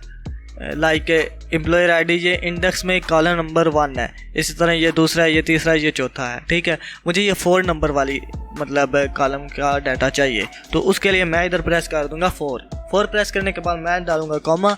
कॉमा डालने के बाद मैं चाहता हूँ कि 2 चीज़ें आ गई हैं, एक मिलती जुलती वैल्यू उसके साथ आ जाए कि जो उसके करीब हो, और एक मैं चाहता हूँ कि एग्जैक्ट मैच मिले मुझे, ठीक है, मतलब एग्जैक्ट वैल्यू ही चाहिए। तो उसके लिए मैं फॉल्स पे क्लिक कर दूंगा या फिर आप 0 भी प्रेस कर सकते हैं। 0 प्रेस करने के बाद मैं एंटर करूँगा और वो मतलब फार्मूला हमारा लग चुका है। अभी इधर मैं कोई भी आईडी देता हूँ, लाइक ये आईडी दे देता हूँ, तो उसके हिसाब से मतलब उसकी सैलरी शो हो जाएगी। इसी तरह अगर मैं चाहता हूँ कि मतलब उसका इधर पोस्ट भी शो हो, तो सिंपल यही करना है कि मैं दोबारा फार्मूला नहीं लिख रहा, तो सिलेक्शन वही है ना, इधर से मतलब ये वैल्यू उठाए, उसके बाद आपने वही पूरा टेबल सेलेक्ट करना है। अब आप चाहते हैं कि पोस्ट शो हो जाए, तो उसके लिए आपने इधर 3 कर देना क्योंकि वो इंडेक्स नंबर 3 पर है। 3 लिखने के बाद एंटर करेंगे और वो वर्कर है ये भी बता देगा। तो ये सिंपल मेथड है फाइंड करने का। अभी आप कोई भी दे दें, और बेहतर यही होता है कि आप एम्प्लॉयर आईडी वगैरह के सर्च करें, मतलब एम्प्लॉयर आईडी या रेफरेंस आईडी या रोल नंबर वो सेम नहीं होते किसी के, मतलब वो एक यूनिक चीज़ होती है। लाइक 70, 71, 72, लाइक इधर देखें ना, इकरा 2 नाम सेम आ जाते हैं, ठीक है। नेम के हिसाब से सर्च अच्छी चीज़ नहीं होती, आप हमेशा कोशिश करें कि आप एम्प्लॉयर आईडी से ही सर्च करें। लाइक इधर मैं मतलब इकरा की आईडी देता हूँ जो हार्डवेयर इंजीनियर है, तो उसका डाटा शो हो जाएगा, मतलब सैलरी उसकी 28,000 है और वो हार्डवेयर इंजीनियर है। इसी तरह ये चीज़ है। उसके बाद अगर मैं चाहता हूँ कि मतलब ये डाटा है मैं किसी और शीट में एक्सेस करना चाहता हूँ, मतलब एक फार्मूला आपने किसी और शीट में लगाना है, तो आप कैसे करेंगे? तो आपने नई शीट क्रिएट करनी है, आप चाहते हैं ये चीज़ शो हो, मतलब मैं तेज़ी के लिए बिना मतलब अब टाइपिंग पे टाइम वेस्ट नहीं करना चाहता, तो मैं यहाँ से ही कॉपी कर लेता हूँ। इनको कॉपी कर लिया, कॉपी करने के बाद मैं दूसरी शीट में जाऊंगा, इधर कहीं पे पेस्ट कर देता हूँ। अब देखें वो फार्मूला सही नहीं लगा हुआ, ठीक है, फार्मूला इस तरह नहीं लगाया जाता ना इसका, तो उसके लिए हम शुरू से लिख लेते हैं। फार्मूला इसका तकरीबन वही होगा, बस थोड़ा सा चेंजिंग होगी इसके। मैं इक्वल का साइन डालूंगा, वी लुकअप लिखूंगा। अब लुकअप वैल्यू कौन सी है? ये वाली है। इसके बाद मैं कॉमा डालूंगा। अब मैं चाहता हूँ टेबल सेलेक्ट करना है, टेबल हमारा पड़ा हुआ है दूसरी शीट में, तो मैं यहाँ से दूसरी शीट पे क्लिक करूँगा। आप देख सकते हैं फार्मूले में ना मतलब शीट का नेम आ जाएगा, ठीक है। अब यहाँ से मैंने वैल्यू सेलेक्ट कर लेनी है। वैल्यू की सिलेक्शन लेने के बाद मैंने F4 प्रेस करना है ताकि वो एक जगह पर फ्रीज हो जाए। उसके बाद इधर आपने फार्मूला बार में आ सकते हैं, या यहीं पर ही आपने कॉमा ज़रूर लगाना है, मतलब वैल्यू सेलेक्ट करने के बाद कॉमा लगाना है। कॉमा लगाने के बाद column index number, salary find करनी है तो इंडेक्स नंबर कौन सा है, 4 वाला है, 4 सेलेक्ट करूँगा, कॉमा लगाऊंगा। उसके बाद मैं चाहता हूँ एग्जैक्ट मैच मिले मुझे, तो फिर मैं 0 लिखूँगा, एंटर प्रेस करूँगा, ये देखें इधर वैल्यू आ जाएगी। मतलब ये वही चीज़ है कि एक फार्मूला दूसरी जगह पर किस तरह लगाते हैं। ये सारे फार्मूले इस तरह हो सकते हैं। लाइक मैं चाहता हूँ कि सम हो जाए, दूसरी शीट पर कोई वैल्यू पड़ी है उसका सम इधर आ जाए। ओके, तो उसके लिए यही है कि ब्रैकेट स्टार्ट करेंगे, दूसरी शीट पर जाएंगे, वैल्यू सेलेक्ट करेंगे, सेलेक्ट करने के बाद एंटर प्रेस करेंगे और ये इधर सम भी हो जाएगा। ये तरीका है कि आप मतलब आपने एक मास्टर शीट तैयार की हुई है, ये समझ लें एक मास्टर शीट है, इसके अलावा से आप डिफरेंट डाटा डिफरेंट शीट्स पे मतलब प्रिंट करना चाहते हैं, तो ये तरीका है कि आप दूसरी शीट पर किस तरह मतलब सर्च करेंगे। अभी हमने देखा है कि हम कोई चीज़ फाइंड करते हैं वे लुकअप वैल्यू का मतलब फार्मूला यूज़ करके, तो वो किस तरह करना होता है। बाकी यही है कि इसको मतलब फॉर्मेटिंग वगैरह किस तरह करनी है वो तो पहले ही समझा बैठा हूँ कि मतलब आप इनके कलर वगैरह भी चेंज कर सकते हैं, बोल्ड वगैरह भी कर सकते हैं। उसके बाद इनको बॉर्डर वगैरह भी लगा सकते हैं, मतलब यहाँ से ये सिलेक्ट कर लें आउटलाइन इनसाइड, थोड़ा मतलब अच्छा लगता है। उसके बाद इसको थोड़ा हेडिंग है तो इसको थोड़ा डार्क कलर दे देते हैं। बाकी वही चीज़ें हैं। उम्मीद है कि जो आप तक समझाया उसकी समझ आई होगी। अभी हमने देखा है कि टेबल वगैरह किस तरह बनाते हैं, एक मास्टर शीट है हमारे पास, उसमें से दूसरी में किस तरह डाटा लेकर जाते हैं, डाटा की सर्चिंग किस तरह करते हैं किसी दी गई रेफरेंस आईडी के मुताबिक, ठीक है। और एक चीज़ बता दूं, मतलब जो चीज़ आपने सर्च करनी है ना वो सिलेक्टेड में पहले नंबर पर आए। मतलब लाइक आप चाहते हैं कि इस खाने में जो ये सेल है इधर दूं कि पोस्ट कौन सी है, लाइक मैनेजर वगैरह, ठीक है, और उस हिसाब से उसकी सैलरी शो हो जाए। मतलब इस खाने में मैं बताऊं कि पोस्ट कौन सी है, तो उसके लिए लुकअप वैल्यू लेने के बाद आपने जो टेबल सेलेक्ट करना है ना, उसकी जो पहला मतलब कॉलम होगा ना वो हमेशा वही होना चाहिए जो चीज़ आप सर्च कर रहे हैं। लाइक मैं पोस्ट सर्च कर रहा हूँ ना, तो मैंने इधर से सिलेक्ट करके लेके जाना है।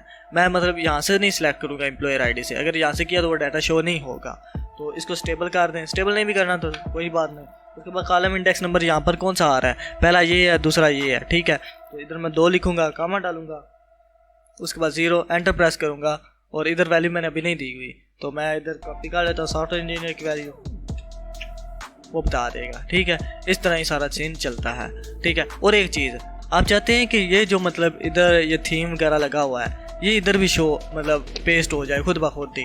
अच्छा तो नहीं ना लगता कि इसको अलहदा से मैं कलर दूं, उसको अलहदा से कलर दूं, फिर बॉर्डर अलहदा से लगाऊं। तो आपने सिंपल मतलब जो डिज़ाइन देना है उसको सिलेक्ट कर लें, ये डिज़ाइन लाइक मैं देना चाहता हूँ। तो इधर आपने जाना है कि फॉर्मेट पेंटर पे, ठीक है, यहाँ पर क्लिक करना है। उसके बाद आपने आ जाना है जिसको आप देना चाहते हैं उसको इधर से सिलेक्ट करें, रिलीज़ करेंगे तो खुद ब खुद इधर मतलब बॉर्डर भी वही थीम जो उधर लगा हुआ है वो इधर लग जाएगा। तो ये एक सिंपल मेथड है कोई भी काम करने का।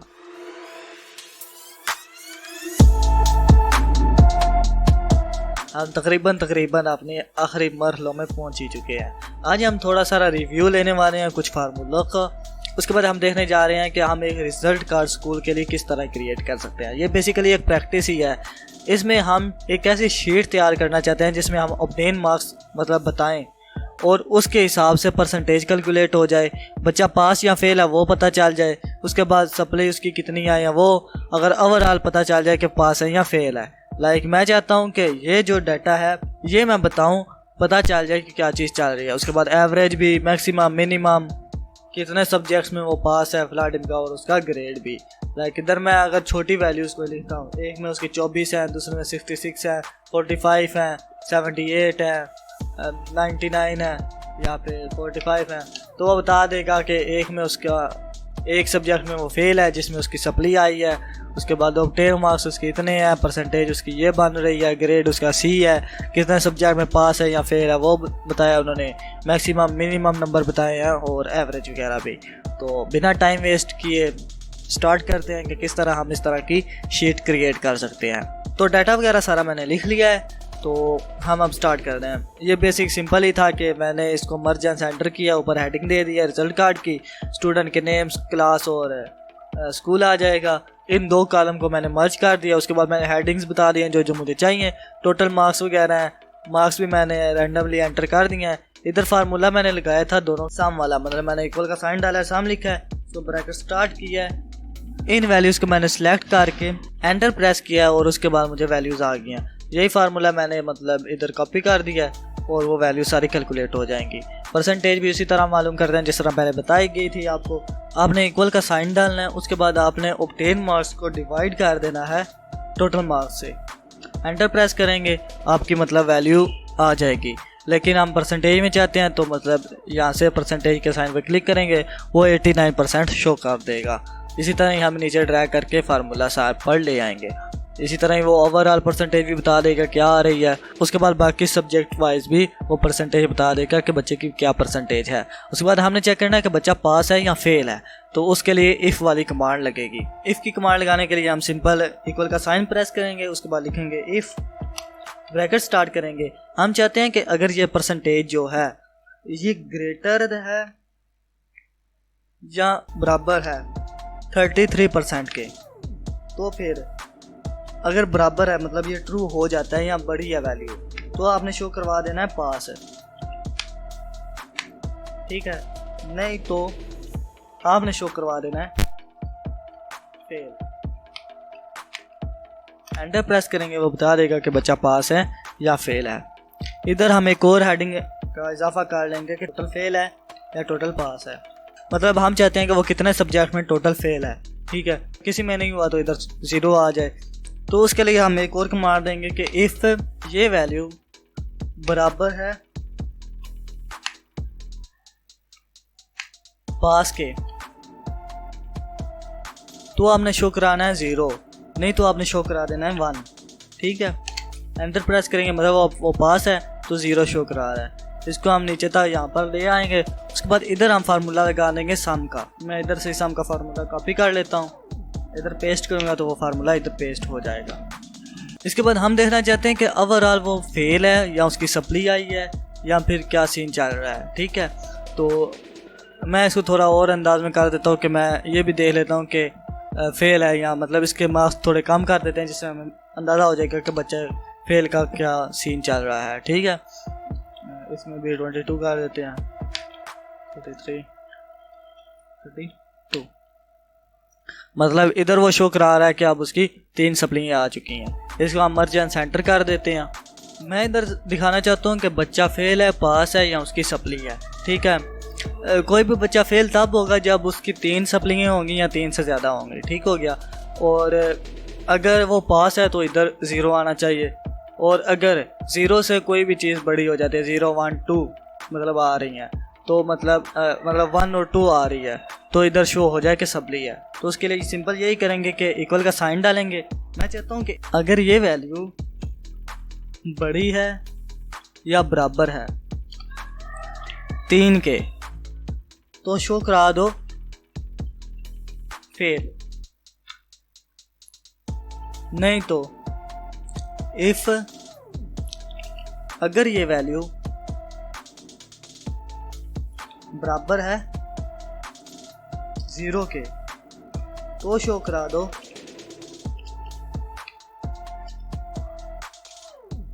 पास, नहीं तो सप्ली। एंटर प्रेस करेंगे तो वो बता देगा कि बच्चा फेल है या पास है। लाइक इधर अगर मैं मतलब कोई सब्जेक्ट इंक्रीज कर देता हूँ, इधर मैं 55 लिख देता हूँ, तो वो बता देगा कि 2 में फेल है तो सप्ली आई है उसकी। ये चीज़ें होंगी। उसके बाद मैं देना चाहता हूँ कि एवरेज कितनी है।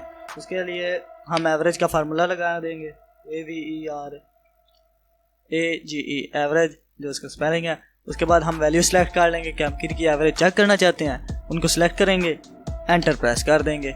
इसी तरह मैक्सिमम निकालना है तो हम इक्वल का साइन डालेंगे, मैक्स लिखेंगे। मैक्स लिखने के बाद आपने मतलब वैल्यू सेलेक्ट कर देनी है कि जिनमें से आप मैक्स वैल्यू चाहते हैं। इसी तरह इक्वल का साइन डालेंगे और मिनिमम वैल्यू भी सिलेक्ट कर लेंगे। अब मैं चाहता हूं कि वो कितने सब्जेक्ट में पास हुआ है, वो किस तरह चेक करेंगे।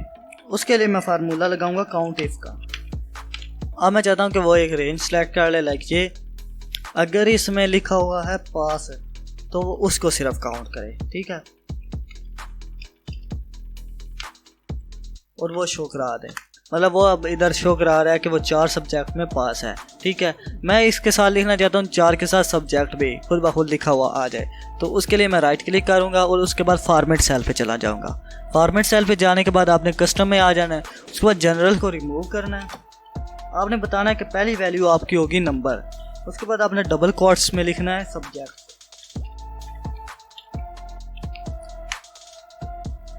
उसके बाद ओके कर देना है, जो कि इस तरह शो होगा कि 4 सब्जेक्ट में बच्चा पास है। उसके बाद अब बात आ जाती है कि हम ग्रेड किस तरह कैलकुलेट करेंगे। ग्रेड कैलकुलेट करने का मेथड ये होता है कि मतलब अगर 80% से ज़्यादा मार्क्स हैं उसके, तो फिर ग्रेड होगा उसका A+। 80 से कम है, 70 है तो A, इसी तरह 60 है तो B, और 50 है तो C, इसी तरह ही हो जाएगा, और 40 है तो D आ जाए। उसके बाद अगर 33 के राउंड अबाउट हैं तो C ग्रेड हो। तो उसके लिए भी हम एक नेस्टेड इफ का फार्मूला यूज़ करेंगे। उसके बाद उसके लिए मैं शुरू करूँगा, अगर ये परसेंटेज जो ओवरऑल है ये बड़ी है या बराबर है 80% के, तो फिर आपने शो करवा देना है A+, और कामा लगाने के बाद इफ की कमांड फिर देंगे कि अगर ये वैल्यू बड़ी है बराबर है 70% के, तो आपने शो करवा देना है A।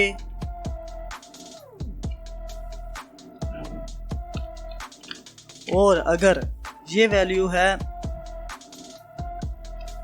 बड़ी है या बराबर है 60% के, तो फिर आपने शो करवा देना है B। इसी तरह ही अगर ये वैल्यू बड़ी है या बराबर है 50% के,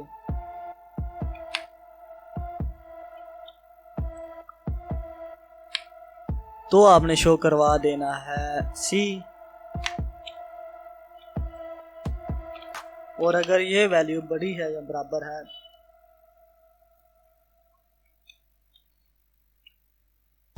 40% के, तो आपने शो करवा देना है B ग्रेड,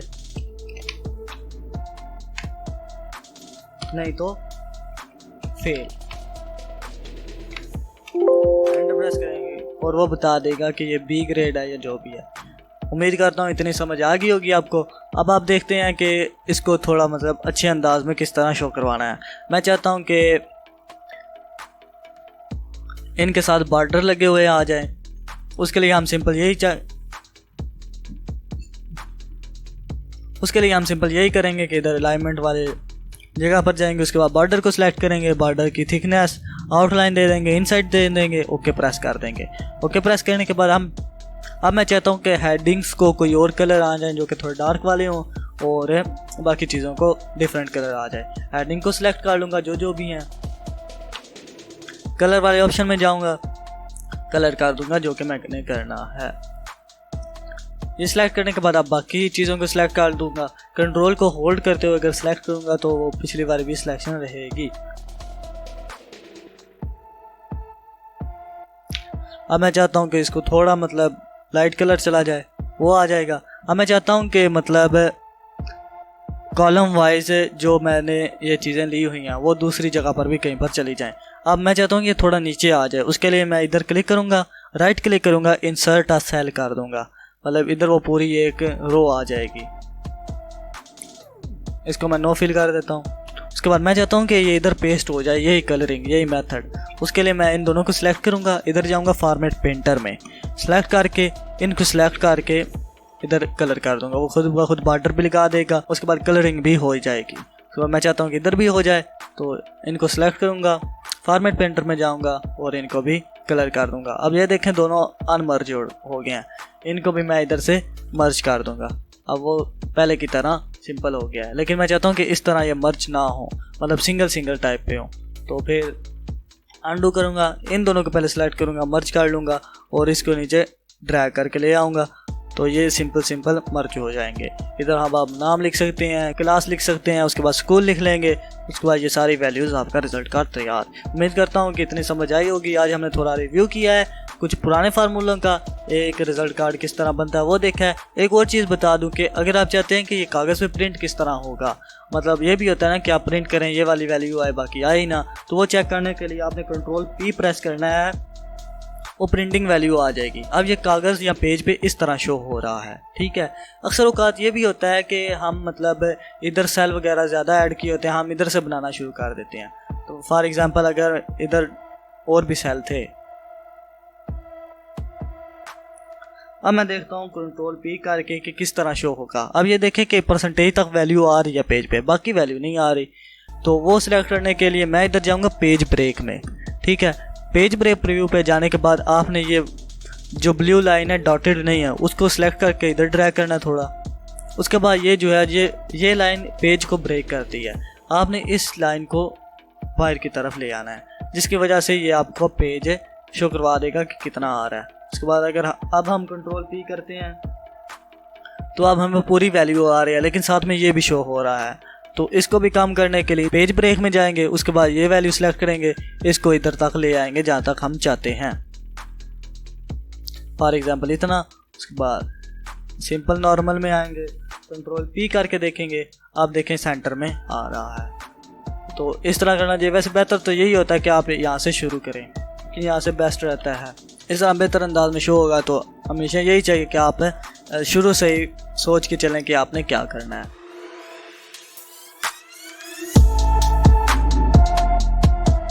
अभी तक हमने तकरीबन एक्सेल का एक काफ़ी हिस्सा कंप्लीट कर लिया है। हम तकरीबन काफ़ी कुछ जानते हैं, मतलब हमारे पास कोई भी मसाइल आ जाते हैं डेली वर्क के रिलेटेड, हम उनको एक्सेल की मदद से सॉल्व कर सकते हैं। तकरीबन हमने अपना कोर्स कंप्लीट कर लिया है। अभी हम लोग देखने जा रहे हैं कि हम अपना काम अच्छे तरीके से किस तरह परफॉर्म कर सकते हैं, अपने काम को मॉडिफाई किस तरह कर सकते हैं, थोड़ा ब्यूटीफाई किस तरह कर सकते हैं, और बाकी जो ट्रिक्स वगैरह हैं वो भी मैं अभी कवर करने जा रहा हूँ।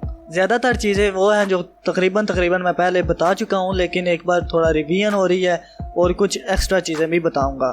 तो बिना टाइम वेस्ट किए शुरू करते हैं। अभी मैं बताऊंगा कि बॉर्डर किस तरह लगाते हैं, टेक्स्ट को हॉरिजॉन्टल या वर्टिकल किस तरह किया जाता है, टेक्स्ट को मर्ज किस तरह किया जाता है, उसके बाद हेडिंग्स किस तरह लगाई जाती हैं, हाईलाइट कलर किस तरह किया जाता है, उसके बाद अगर आपने टेबल जनरेट करना है तो उसका क्या मकसद होता है, उसके बाद अगर आप चाहते हैं कि वैल्यूज़ खुद ब खुद नीचे ड्रैग होती जाए, अगर मैं यहाँ पर एक नई एंट्री ऐड करता हूँ तो वो खुद ब खुद बाकी फार्मूलाज नीचे पेस्ट हो जाएंगे, ये भी बताऊंगा किस तरह होता है। और उसके बाद बताऊंगा कि अगर सम करना हो, वैल्यूज़ को सम करने में क्या फ़र्क है और वैल्यूज़ को फ़िल्टर करके सम करने में क्या फ़र्क है। फ़िल्टर करने का पहले भी बता चुका हूँ, दोबारा एक बार रिव्यू लेंगे। उसके बाद एक और नई चीज़ बताऊँगा कि अगर आप फ़िल्टर नहीं करना चाहते, साथ में इस तरह के बटन ऐड करना चाहते हैं तो वो किस तरह करेंगे। लाइक मैं इस टेबल को फ़िल्टर करना चाहता हूँ C++ के लिए, तो वो किस तरह करूँगा। अगर मैं यहाँ पर C++ क्लिक करता हूँ तो ये फ़िल्टर हो जाएगा। उसके बाद हम सम को देखेंगे कि अगर मैंने एक टेबल की वैल्यूज़ को सम किया हुआ है तो उसकी वैल्यूज़ इस तरह आती है। लेकिन एक और तरीका है कि अगर हम वैल्यूज़ को सम करते हैं तो फ़िल्टर की गई वैल्यू का सम हो, वो किस तरह करेंगे वो भी बताऊंगा आज। उसके बाद डाटा वैलिडेशन को चेक करेंगे, फ्रीज पेन को चेक करेंगे, और भी काफ़ी चीज़ें हैं। तो आइए स्टार्ट करते हैं।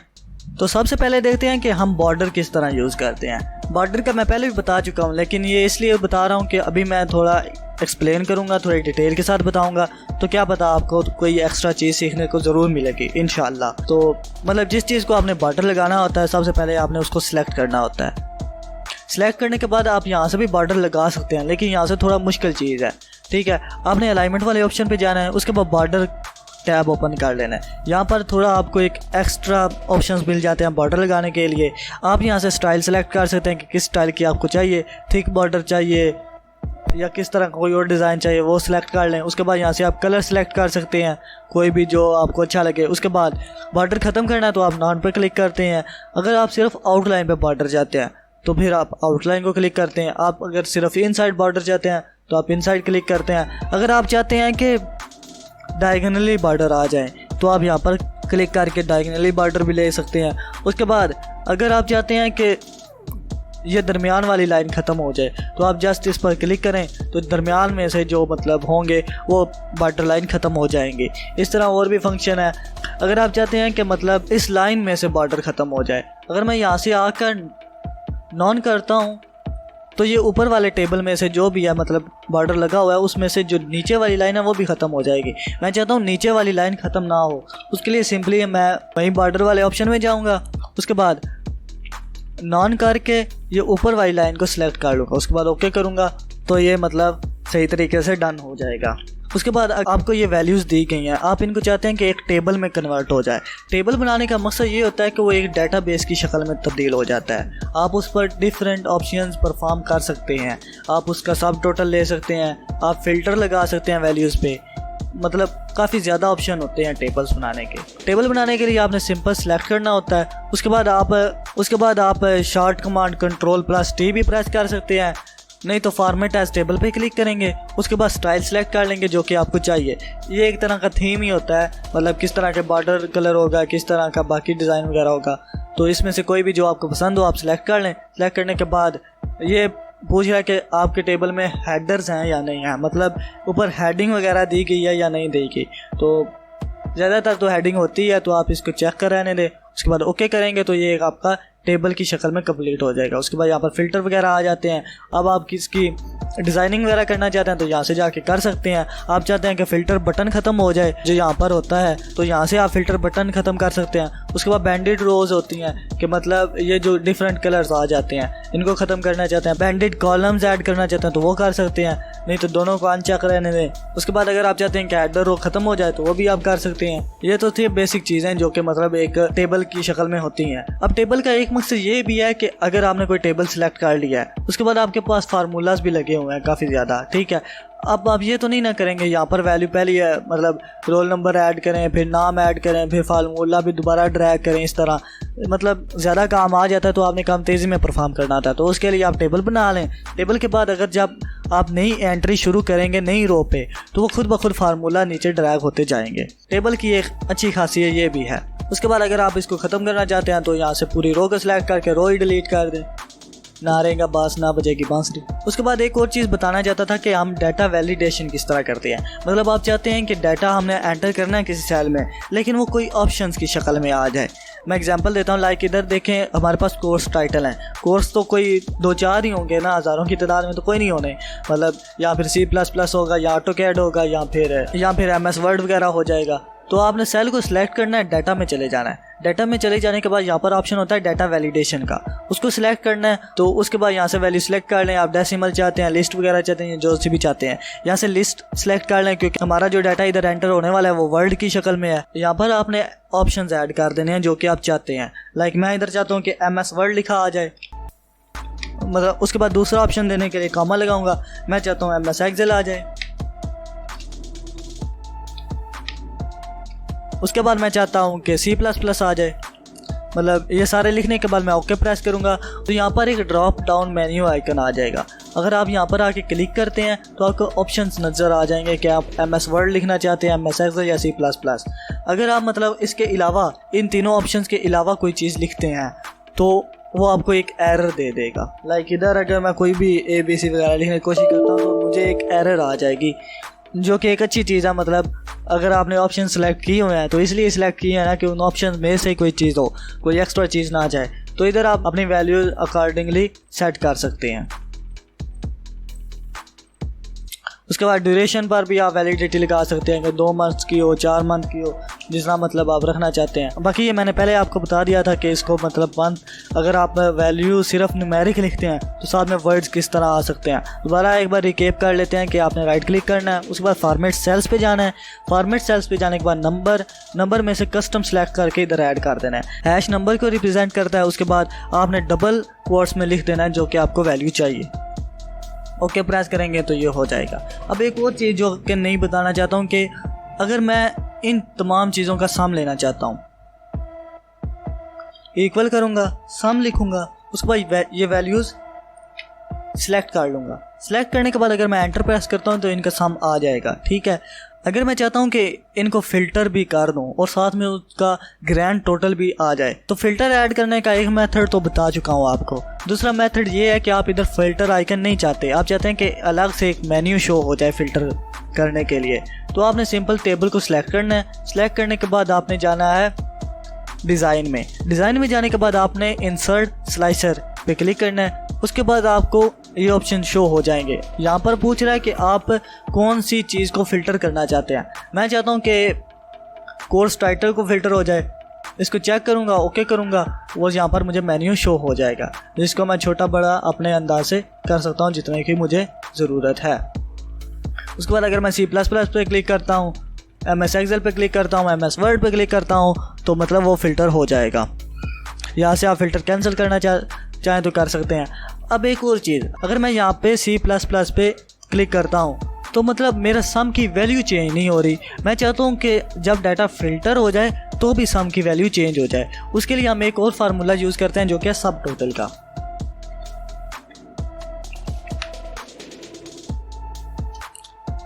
सब टोटल लिखेंगे। उसके बाद हम देखना चाहते हैं कि हम क्या चीज़ मालूम करना चाहते हैं। हम एवरेज निकालना चाहते हैं, हम काउंट करना चाहते हैं कोई वैल्यू, मैक्सिमम, मिनिमम, जो चीज़ हम देखना चाहते हैं। यहाँ पर काफ़ी ज़्यादा चीज़ें हैं। मैं देखना चाहता हूँ फ़िलहाल सम पे क्लिक करूँगा। उसके बाद कामा लगा के जो रेफरेंस है जहाँ से सम मालूम करना है उसको सिलेक्ट कर लूँगा। सिलेक्ट करने के बाद एंटर प्रेस करूँगा तो ये मेरा तैयार है फार्मूला। उसके बाद अगर मैं MS Excel को सिलेक्ट करता हूँ तो वैल्यू चेंज हो जाएगी। अगर C++ को सिलेक्ट करता हूँ तो भी वैल्यू चेंज हो जाएगी। MS Word को सिलेक्ट करता हूँ तो भी वैल्यू चेंज हो जाएगी। अगर आप दो चीज़ों को सिलेक्ट करना चाहते हैं तो आपने कीबोर्ड से कंट्रोल दबाना है। उसके बाद जो चीज़ सिलेक्ट करना चाहते हैं उनको सिलेक्ट कर सकते हैं और वो दोनों चीज़ें आ जाएंगी फ़िल्टर होके, साथ में उनका टोटल भी आ जाएगा। अगर आप चाहते हैं कि आपने टेबल बना लिया है, वैल्यू इनपुट कर दिया, लेकिन आप टेबल यूज़ नहीं करना चाहते, फॉर एग्जांपल कभी लगता है ना कि मैं टेबल यूज़ नहीं करना चाहता, तो आपने सिंपल टेबल को सिलेक्ट करना है, डिज़ाइन टैब में जाना है। डिज़ाइन टैब में जाने के बाद आपने कन्वर्ट टू रेंज कर देना है। इसके बाद अगर आप येस करेंगे तो वो मतलब आपका टेबल से वापस रेंज में आ जाएगा। लेकिन इसका एक नुकसान ये भी होगा कि वो फ़िल्टर वाले ऑप्शन नहीं लेंगे फिर। उसके बाद बाकी बेसिक तो बता दिया है कि मतलब बॉर्डर किस तरह लगाते हैं, बाकी कलरिंग वगैरह भी आपको बता दी थी। अगर मैं टेक्स्ट की ओरिएंटेशन चेंज करना चाहता हूँ, फॉर एग्जांपल मैंने ये सेल सेलेक्ट किए हुए हैं, अगर मैं इनको मर्ज एंड सेंटर करता हूँ, उसके बाद वैल्यूज़ लिख देता हूँ। अब ये वैल्यू है, मैं चाहता हूँ कि ये वर्टिकल हो जाए, तो उसके लिए मैं यहाँ पर ओरिएंटेशन में जाऊँगा। यहाँ पर डिफरेंट अलाइनमेंट्स शो हो जाएंगे जिसमें काउंटर क्लॉकवाइज है, क्लॉकवाइज है, वर्टिकल टेक्स्ट है, A से B की तरफ मतलब ऊपर से नीचे की जानब या नीचे से ऊपर की जानब वो भी है। तो आप जिसको सिलेक्ट करना चाहिए आप कर सकते हैं। वर्टिकल टेक्स्ट को सिलेक्ट कर लें, उसके बाद यहाँ से सेंटर अलाइन कर दें तो वो मतलब आपका वर्टिकली शो हो जाएगा। उसके बाद कलरिंग वगैरह का तो आपको पता ही है। बाकी अभी तक मैंने आपको बताया कि डाटा वैलिडेशन किस तरह करते हैं, सब टोटल का क्या मकसद है, टेबल बनाने का क्या मकसद होता है, कुछ वैल्यूज़ को टेबल की शक्ल में या टेबल को वैल्यूज़ की शक्ल में किस तरह कन्वर्ट करते हैं, सेल को किस तरह फॉर्मेट करते हैं और बाकी चीज़ें भी। एक और चीज़ बता देना चाहता हूँ कि अगर आप थीम्स वगैरह सेट करना चाहते हैं तो आपने जाना है पेज लेआउट में। यहाँ पर आपको डिफरेंट थीम्स शो हो जाएंगे। थीम्स वगैरह वैसे डिफ़ॉल्ट ही रहने दिया करें, लेकिन आप अगर चाहते हैं थोड़ी खूबसूरती पैदा हो जाए तो आप थीम्स का भी यूज़ कर सकते हैं। उसके बाद अगर आप चाहते हैं कि ये जो ग्रिड लाइन्स है, मैंने पहले भी बताया था कि ये लाइनें सिर्फ आपकी रहनुमाई के लिए होती हैं, इनका कोई ख़ास मकसद नहीं होता। आप चाहते हैं कि ये ग्रिड लाइंस ख़त्म हो जाएं तो आपने सिंपल यहाँ पे आना है, ग्रिड लाइंस को व्यू को अनचेक कर देना है और वो ख़त्म हो जाएंगी। उसके बाद अगर आप चाहते हैं कि शीट पर जितने भी फार्मूलाज लिखे हुए हैं वो फार्मूलाज शो होने शुरू हो जाएं, फॉर एग्जांपल आप चाहते होते हैं ना कि मतलब इस शीट में कौन कहाँ पर फार्मूला यूज़ हुआ है और कौन कौन सा यूज़ हुआ है, तो आपने फार्मूला टैब में जाना है। उसके बाद यहाँ पर ऑप्शन होगा शो फार्मूलाज, आपने इस पर क्लिक करना है। उसके बाद आपको फार्मूलाज शो होने शुरू हो जाएंगे, कौन कौन से सेल पर कौन कौन सा फार्मूला लगा हुआ है। एक बेस्ट प्रैक्टिस होती है कि मतलब पहले ही बंदा देख ले कि कहाँ पर फार्मूला यूज़ हो रहा है, नहीं तो इतनी खास ज़रूरत कोई नहीं होती। एक एक्स्ट्रा चीज़ थी, मैंने कहा चलो बता देता हूँ। उसके बाद अगर आप चाहते हैं कि आप एक ऐसी जगह पर काम कर रहे हैं जहाँ पर डिफरेंट यूजर्स आकर वर्क करते हैं, मतलब आपका पर्सनल कंप्यूटर नहीं है, ऑफिस कंप्यूटर है, लेकिन आप चाहते हैं कि आपने जो शीट तैयार की है उसमें कोई दूसरा बंदा आके चेंजिंग ना करे, कोई मतलब डाटा डिलीट ना कर दें या कुछ भी, तो मतलब बेहतर चीज़ यही होती है कि आप शीट को प्रोटेक्ट कर दें। प्रोटेक्ट करने के लिए आपने रिव्यू टैब में जाना है। उसके बाद यहाँ पर होता है प्रोटेक्ट शीट या प्रोटेक्ट वर्कबुक, मतलब आप पूरी फाइल को प्रोटेक्ट करना चाहते हैं या सिर्फ इस शीट को प्रोटेक्ट करना चाहते हैं। तो आपने दोनों में से जिस पर भी क्लिक करना है क्लिक कर लेना है। उसके बाद यहाँ पर आपने पासवर्ड दे देना है जो कि आप चाहते हैं। उसके बाद आपने ओके कर देना है। उसके बाद यहाँ से आप ऑप्शन सेलेक्ट कर सकते हैं कि कौन कौन सी चीज़ों की तब्दीलियाँ ना हो। मतलब उसने फ़ाइल तो ओपन कर लिया, उसका शो भी हो रहा है, लेकिन चेंजिंग करने के लिए उसको पासवर्ड देना पड़ेगा। तो ये चीज़ है, मतलब एक बेस्ट चीज़ होती है कि मतलब आप अपनी चीज़ों को लॉक करके रखें, थोड़ी प्राइवेसी भी होती है। अब तक हमने तकरीबन इतना देख लिया है कि हम अपने रोज़मर्रा के काम, अपने रोज़मर्रा के टास्क जो कि हमें ऑफिस में परफॉर्म करने होते हैं, हम जहाँ पर भी जॉब कर रहे होते हैं, उतने काम हम एक्सेल की मदद से कर सकते हैं। मैं ये नहीं कह रहा कि मैंने आपको तमाम चीज़ें सिखा दी हैं। तमाम एक्सेल अभी तक किसी ने भी नहीं सीखी हुई। हर बंदा एक्सेल को अपने मकसद के लिए यूज़ करता है, जिसकी ज़रूरत होती है वो सिर्फ उतना उसको यूज़ करता है। मतलब अगर आपको कोई नया टास्क आ जाता है, अब कोई नई प्रॉब्लम फेस करनी पड़ जाती है, तो उसके लिए आप नया फार्मूला सीखते हैं। मैंने आपको इतना सिखा दिया है कि आप फार्मूला किस तरह लगा सकते हैं। जितना अभी तक समझा दिया है, आप रोज़मर्रा के काम एक बखूबी सरअंजाम कर सकते हैं।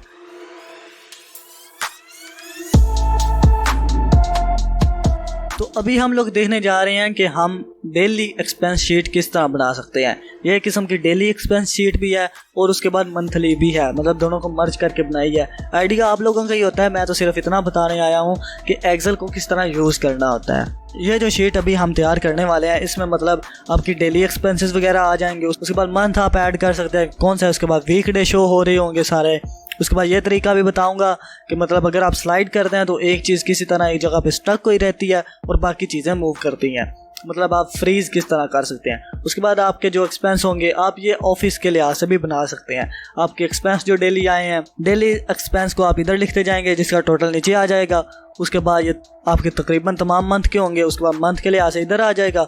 उसके बाद यहाँ पर आ जाएगा ग्रैंड टोटल, मतलब महीने का टोटल खर्चा कितना बना है। तो बिना टाइम वेस्ट किए अपनी एक्सेल शीट बनाना शुरू करते हैं। सबसे पहले हम देख लेते हैं कि हमें कौन कौन सी वैल्यूज़ चाहिए। मतलब हमें चाहिए हेडिंग के तौर पर कि होम एक्सपेंस है,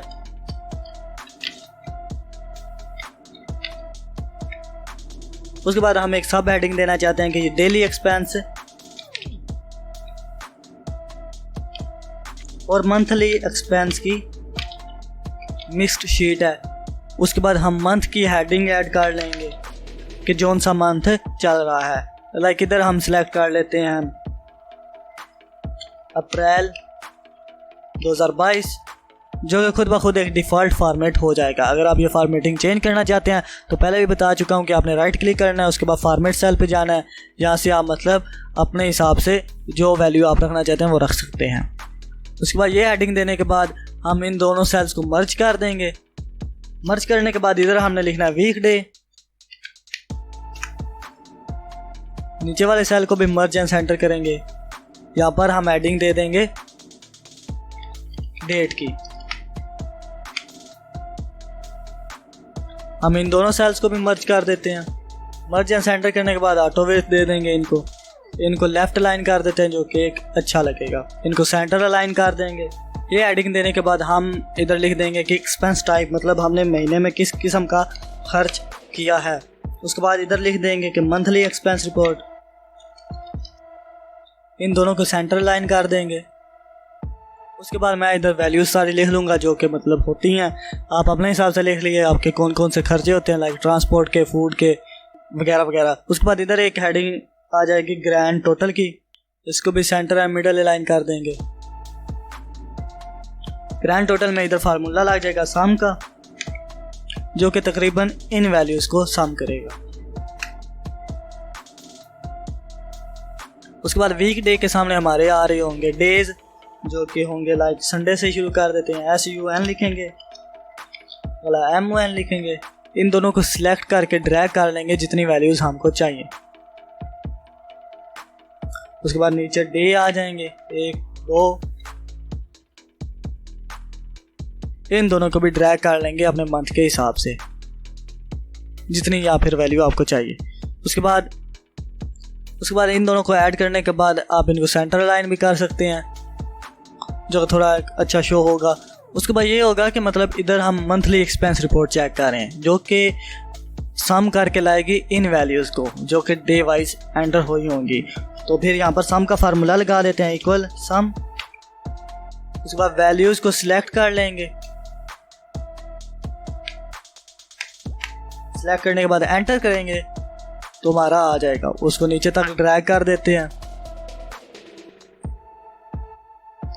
इसी तरह इधर भी हम फार्मूला लगा देंगे ग्रैंड टोटल का, जो कि इन वैल्यूज को सम कर रहा होगा।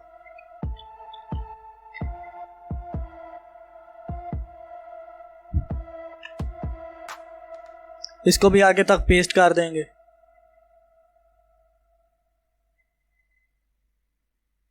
अब तकरीबन हमारी एक्सपेंस शीट रेडी है, लेकिन ये रेडी तो है लेकिन ये खूबसूरत नज़र नहीं आ रही। मतलब कोई बंदा इधर आकर डाटा इनपुट करने का ख्वाहिशमंद तो नहीं होगा, जो कि इतना रिप्रेजेंटेटिव नहीं है। मतलब एक खूबसूरती भी कोई चीज़ होती है। तो हम इनको पहले तो ये करेंगे, इनको सेंटर लाइन कर देंगे।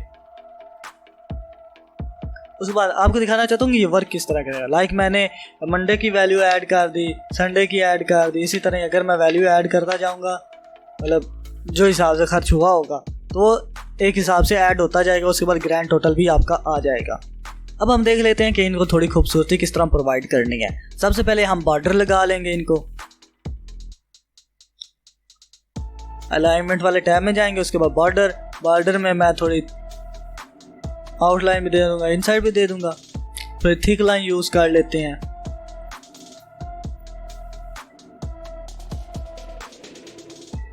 उसके बाद इनको भी बॉर्डर देना है तो इनको भी सिलेक्ट कर लेते हैं।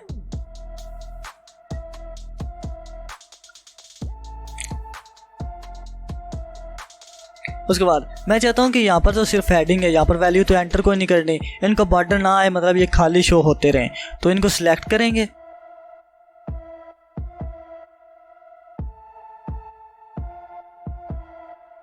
सिलेक्ट करने के बाद आपने बॉर्डर वाले ऑप्शन में जाना है। उसके बाद आप चाहते हैं सेंटर वाली लाइन खत्म हो जाए, मतलब ये दो सेल हैं तो इनकी सेंटर वाली लाइन ही खत्म करनी है ना, ऊपर नीचे और दाएं बाएं तो चाहिए। तो आप ओके कर दें और ये गायब हो जाएगा, जो कि इस तरह शो हो रहा होगा।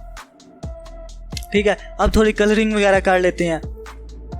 हमेशा यही होता है कि जो कि मेन हेडिंग्स होती हैं उनको थोड़ा डार्क कलर दिया जाता है। तो जो हमारी मेन हेडिंग्स हैं मैं उनको सिलेक्ट कर लेता हूँ। कंट्रोल को होल्ड करते हुए अगर सिलेक्ट करें तो पिछली सिलेक्शन बाकी रहती है।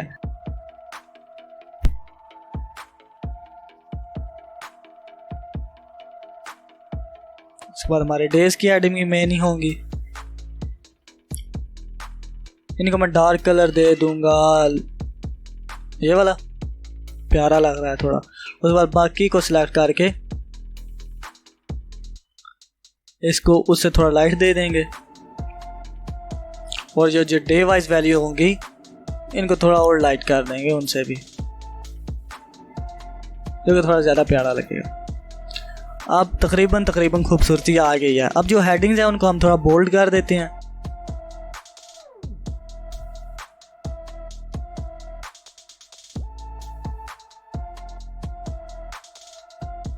अब ये देखने में भी अच्छा लग रहा है और वैसे भी हमारी एक्सपेंस शीट रेडी हो गई है। अब एक और चीज़ बताना चाहता हूँ। देखें, अगर मैं यहाँ से मतलब ड्रैग करके आगे जाता हूँ तो वो पीछे वाला गायब हो जाता है। मैं चाहता हूँ कि इस तरह ना हो।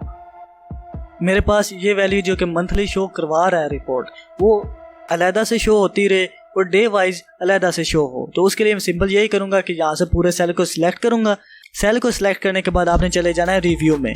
व्यू में जाने के बाद यहाँ पर होगा फ्रीज पेन्स, उसको आपने सिलेक्ट करना है और आपने फ्रीज पेन को सिलेक्ट कर लेना है। यहाँ से आपकी मतलब जो शीट होगी उसका जितना हिस्सा आपने सिलेक्ट किया हुआ है वो फ्रीज हो जाएगा। अभी आप ड्रैग वगैरह करते हैं तो मतलब आपकी ये बाकी शीट भी इधर ही मौजूद रहेगी, लेकिन ये वाला हिस्सा अलग से ड्रैग होता रहेगा, जो कि अच्छा रिप्रेजेंट करता है डाटा को। उसके बाद एक और चीज़ बता दूं कि हम कोई कमेंट करना चाहते हैं। लाइक मैं इधर बताना चाहता हूँ कि संडे को मैंने 5000 रुपये की चीज़ खा ली है, तो वो भी मैंने बताना होता है कि कहाँ पर लगी है, क्या हुआ है। तो उसके लिए आप राइट क्लिक करेंगे, यहाँ पर आ जाएंगे इंसर्ट कमेंट में। तो आप यहाँ पर लिख सकते हैं कि आपने मतलब पिज़्ज़ा पार्टी की थी या जो भी आपने जहाँ पर भी वो खर्च हुआ है, तो ये एक किस्म का कमेंट हो जाएगा। अगर आप यहाँ पर आके क्लिक करेंगे या फिर माउस का कर्सर यहाँ पर लेकर आएंगे तो कमेंट शो हो जाएगा। ये तो थी मतलब होम एक्सपेंस रिपोर्ट किस तरह बनाई जाती है। अगर आप ऑफिस की बनाना चाहते हैं तो वो भी इस तरह होगी, बस आपका एक्सपेंस टाइप इधर चेंज हो जाएगा। जो कि मतलब कुछ भी हो सकता है कि चाय मंगवाई थी, बाकी इधर खर्चा हुआ, बाकी इधर उधर खर्चा हो गया, कुछ चीज़ें मंगवानी पड़ गई, कुछ मतलब प्रिंटर का काम वगैरह कराना पड़ गया, या कोई चीज़ रिपेयर करवाने के लिए भेज दी। इस तरह के जो खर्चे होते हैं वो भी आप इधर लिख सकते हैं। बाकी ऑफिस वर्क में जितने खर्चे होते हैं उनका आपको भी पता होगा अगर आप ऑफिस में काम करना स्टार्ट कर रहे हैं तो। बाकी अभी हमने देखा है कि एक्सपेंस शीट किस तरह बनाते हैं, थोड़ी सारी कोई ना कोई नई चीज़ भी आपको ज़रूर पता चली होगी।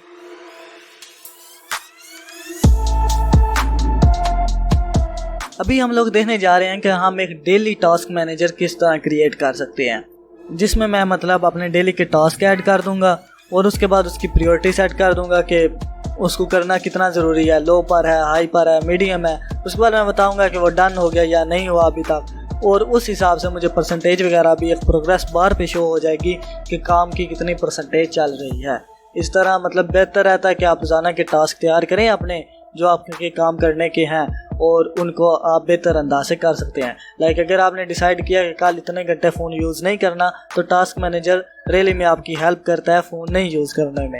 अगर आप सिंसियर होते हैं थोड़ा बहुत, अगर आप कोशिश करते हो कि कल मैंने इतने घंटे पढ़ना है और टास्क वगैरह सेट किया होता है, एक दिन नहीं सही होगा, दूसरे दिन सही नहीं होगा, तीसरे दिन आप कोशिश तो करेंगे ना यार टास्क मैनेजर भी सेट किया हुआ है लेकिन फिर भी मैं क्यों नहीं पढ़ रहा, क्यों नहीं मेरे से काम हो रहा। फिर आप कोशिश करते रहेंगे, आहिस्ता आहिस्ता आप एक काम बेहतर अंदाज से करना शुरू कर देंगे।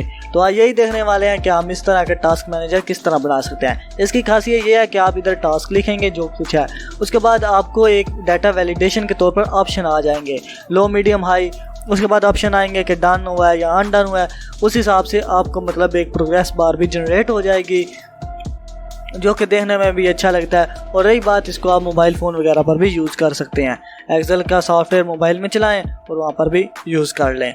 तो बिना टाइम वेस्ट किए शुरू करते हैं कि इसको कैसे बनाना है। तो इधर मैंने सारी बेसिक एंट्री वगैरह कर ली है, जिसमें मैंने टास्क नंबर वगैरह लिखा है, जो जो काम करने हैं वो लिखे हैं। उसके बाद प्रायोरिटी का एक हेडिंग दी है, उसके बाद डन या अनडन लिखा है। अभी मैं चाहता हूँ कि ये प्रायोरिटी वाले खाने में मतलब इस सेल में जो वैल्यू हो उसके ऑप्शंस आ जाएं, मतलब हाई प्रायोरिटी है, लो है, या व्हाटएवर जो कुछ भी है। तो उसके लिए मैं सिंपल यही करूँगा कि यहाँ से सेल को सिलेक्ट करूँगा, उसके बाद जाऊँगा डाटा में। डाटा में जाने के बाद जाऊँगा डाटा वैलिडेशन में, वहाँ से सिलेक्ट कर लूँगा लिस्ट को। लिस्ट को सिलेक्ट करने के बाद जो ऑप्शंस मैंने देने हैं वो इधर लिख दूँगा, जैसे कि लो, उसके बाद कॉमा डालूँगा, उसके बाद हाई कॉमा डालूँगा, या फिर मीडियम जो भी आप रखना चाहते हैं। वैल्यूज़ लिखने के बाद मैं ओके प्रेस करूँगा और मतलब इधर एक ड्रॉप डाउन मेन्यू आ जाएगा। इस मेन्यू को मैं नीचे तक ड्रैग कर देता हूँ तो ये सारों के साथ ऑप्शन आ जाएंगे। इसी तरह मुझे इस सेल में भी ऑप्शंस चाहिए कि काम हो चुका है या नहीं हुआ, तो उसके लिए फिर डाटा वैलिडेशन में ही जाएंगे, लिस्ट सेलेक्ट कर लेंगे, उसके बाद ऑप्शंस देंगे डन का, स्लैश या कॉमा अनडन, ओके कर दूंगा तो इधर भी ऑप्शंस आ जाएंगे। लाइक वेकअप अर्ली, जल्दी उठना, मीडियम प्रायोरिटी पर ही है। उसके बाद अगर आप उठ गए हो तो आप इधर लिख सकते हो जी मतलब काम हो चुका है। वैसे अगर उठोगे तब भी तो इधर डन वगैरह लिखोगे, मतलब जल्दी अगर उठे हो तो इधर डन लिख देना। वैसे जल्दी सोना और जल्दी जागना चाहिए, ये अच्छी बात होती है। उसके बाद योगर्ट बाय करके लानी है, दही, क्योंकि नाश्ते में दही अच्छी चीज़ होती है। तो अगर कोई और जा सकता है तो मैं लो प्रायोरिटी पर रख दूंगा, क्योंकि ये काम मैं नहीं कर सकता, क्योंकि मैं ज़्यादा बिजी वगैरह भी होता हूँ कभी कभार, तो इसलिए। इसी तरह अगर ब्रेकफास्ट लेना ज़रूरी चीज़ है, ये इसको हाई प्रायोरिटी पर रख देंगे। वर्क फॉर प्रोजेक्ट, काम करना ज़रूरी करना है, इंशाल्लाह हाई पर रख देंगे, बाकी हो या ना हो वो अलग बात है। उसके बाद 15 मिनट का रेस्ट भी चाहिए, तो ये भी ज़रूरी है, क्योंकि बेहतर चीज़ यही होती है कि आप मतलब आधा घंटा काम करें, 15 मिनट का रेस्ट करें। इस तरह आप बोर वगैरह भी नहीं होते, आप थकते नहीं काम करते हुए, और ये एक अच्छी चीज़ है। उसके बाद फिर मतलब 15 मिनट का रेस्ट लिया, आधे घंटे के लिए फिर काम करना है जी, ठीक है। लंच लेना है, मीडियम प्रायोरिटी पर है, क्योंकि ज़्यादातर दोपहर के टाइम भूख इतनी ज़्यादा कोई नहीं लगी होती, वैसे करना ज़रूरी है, तो मीडियम प्रायोरिटी पर रख देते हैं। इवनिंग वॉक ज़रूरी है, उसके बाद डिनर लेना भी ज़रूरी है। ये मतलब प्रायोरिटी वगैरह सेट कर लें अपने हिसाब से। उसके बाद आप इधर लिख सकते हैं कि काम हो गया है, नहीं हुआ, फ्लैट का। ये तो वो चीज़ थी साथ ही मतलब अब आप एक और चीज़ चाहते हैं कि इधर मतलब प्रोग्रेस बार भी शो हो, तो उसके लिए थोड़ा सारा काम एक्स्ट्रा करना पड़ेगा। तो इसके लिए हम एक छोटा सा काम ये करेंगे कि हम इसकी वेटेज रख देंगे। वेटेज से मुराद ये है कि मतलब अगर कोई लो है तो उसको कितने पॉइंट्स हासिल हैं, अगर कोई मीडियम काम है तो उसको कितने पॉइंट्स हैं, हाई के कितने पॉइंट्स हैं। इसी तरह मतलब इसको वेटेज वगैरह का नाम दिया जाता है। लो के मैं रख देता हूँ पॉइंट है 1, मीडियम का 3, अगले का 5, इधर मीडियम और इधर आ गया हाई। मतलब इधर मैंने दे दिया है कि वेटेज कितनी कितनी है। तो वेटेज देखने के लिए भी चीज़ एक तो ज़रूरी है। तो इधर मतलब वेटेज, अब वेटेज के स्पेलिंग मुझे ठीक तरीके से नहीं आते तो गुजारा कर लीजिएगा। वी लुकअप का फार्मूला लगाएंगे, वी लुकअप, उसके बाद वैल्यू सिलेक्ट कर लेंगे, मतलब कौन सी हमने देखनी है। उसके बाद कॉमा डालेंगे, कॉमा डालने के बाद जिस टेबल से सिलेक्ट करना है उसको देख लेंगे। F4 प्रेस करके फ्रीज कर देंगे। उसके बाद कॉलम इंडेक्स दूसरा बन रहा है इधर, तो सेकंड में जाएंगे। उसके बाद एग्जैक्ट वैल्यू चाहिए या कोई मिलती जुलती, तो हमें एग्जैक्ट ही चाहिए तो मैं 0 प्रेस कर दूंगा, एंटर करूंगा। लाइक देखें इधर मीडियम था तो मतलब इधर वेटेज 3 आ गई है। अगर इधर हाई होता तो वेटेज 5 आ जानी थी। मैं इस फार्मूले को मूव करके इधर ले आऊँगा इसके बराबर और इसको नीचे तक ड्रैग कर दूंगा और वेटेज वगैरह हमारी आ जाएगी। मीडियम के 3 है, हाई के 5 हैं, इस तरह मतलब उसकी वेटेज पॉइंट आ जाएंगे इन रोज़ को देखते हुए। अगर दोबारा चेक कर लेते हैं कि काम कर रहा है या नहीं, तो इधर अगर मैं ऑप्शन देता हूँ मीडियम का तो ये वैल्यू चेंज हो रही है सामने वाली, जो कि है 3। इसी तरह अब हमने सेट कर दिए पॉइंट्स जो कि थे। अब एक और चीज़ मैं ये भी चाहता हूँ कि अगर इधर वैल्यू नहीं है कोई तो उसके पॉइंट्स इधर शो ना हो।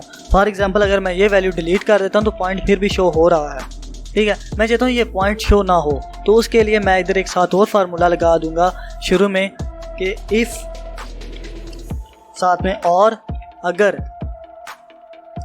ये वैल्यू बराबर है 0 के, कामा दूसरी वैल्यू बराबर है 0 के, ब्रैकेट क्लोज। अगर ये ट्रू हो जाता है तो फिर वैल्यू चाहिए एम्प्टी, और अगर ये फॉल्स होता है तो फिर ये वी लुकअप वाला चलेगा। एंटर प्रेस करूंगा। अब ये देखें, इसके फार्मूले को नीचे तक ड्रैग कर दूंगा। अब ये देखें, अगर ये वैल्यू डिलीट हो जाती है तो फिर इधर वैल्यू शो नहीं होगी। फॉर एग्जांपल अगर ये वैल्यू भी नहीं है तो फिर भी ये वैल्यू इधर शो नहीं होगी। अब ये तो होगी वेटेज पॉइंट किस तरह सेट करने हैं। अब मैं चाहता हूँ वो काम हुआ है तब पॉइंट एक अपडेटेड वेटेज आ जाए, मतलब अपडेटेड पॉइंट्स। मतलब मैं चाहता हूँ कि अगर वो काम हुआ है तब पॉइंट्स आए। वैसे तो मतलब हाई के 5 नंबर हैं, अगर वो काम डन हो गया है तब इधर मतलब अपडेटेड पॉइंट्स आ जाएं। अगर वो काम हल हुआ ही नहीं है तो फिर इधर मतलब उसके पॉइंट्स एड्स ना हो, तो उसके लिए भी सिंपल सा फार्मूला ही लगाएंगे। उसके लिए सिंपल यही करूँगा कि अगर ये वाली वैल्यू बराबर है डन के, तो फिर ये वाली वैल्यू लिख दो, ठीक है। अगर ये ट्रू हो जाता है, अगर ये फॉल्स हो जाता है तो मतलब इसको एम्प्टी शो करा दो। अब एम्प्टी सेल देने के लिए आपने सिर्फ डबल कोट्स लगाने होते हैं, तो वो सेल सिर्फ एम्प्टी रह जाता है। एंटर प्रेस करूंगा और ये देखें हो गया। अगर यहाँ से मैं वैल्यू डिलीट करता हूँ तो यहाँ पर कुछ भी नहीं होगा। अगर मैं डन लिखता हूँ तो मतलब आ जाएगा। अनडन पे भी यही सीन होगा। इसको नीचे तक ड्रैग कर देंगे। अब देखें अगर मतलब इधर डन वगैरह नहीं हुआ, अगर मैं इसको डन करता हूँ इधर से तो इधर भी वैल्यू अपडेट हो जाएगी। इसी तरह इधर अनडन डन वगैरह लिख देता हूँ ताकि हमें थोड़ा पता चलता रहे। रैंडमली मैं डन वगैरह कर देता हूँ।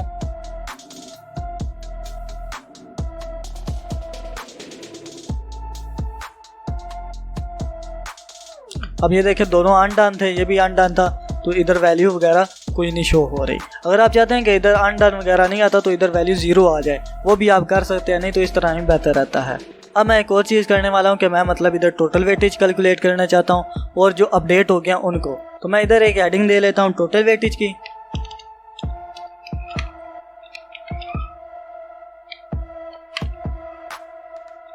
स्पेलिंग गलत ही है, गुजारा कर लीजिएगा। पॉइंट्स लिख सकते हैं, वेटेज टोटल मतलब वगैरह नहीं लिखना था। और आगे फिर मैं इधर कर दूंगा अपडेटेड वेटेज।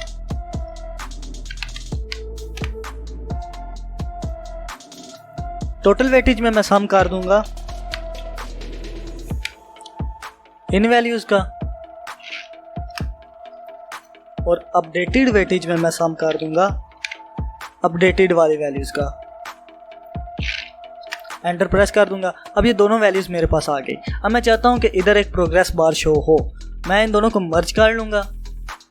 इधर मैं लिख दूंगा प्रोग्रेस।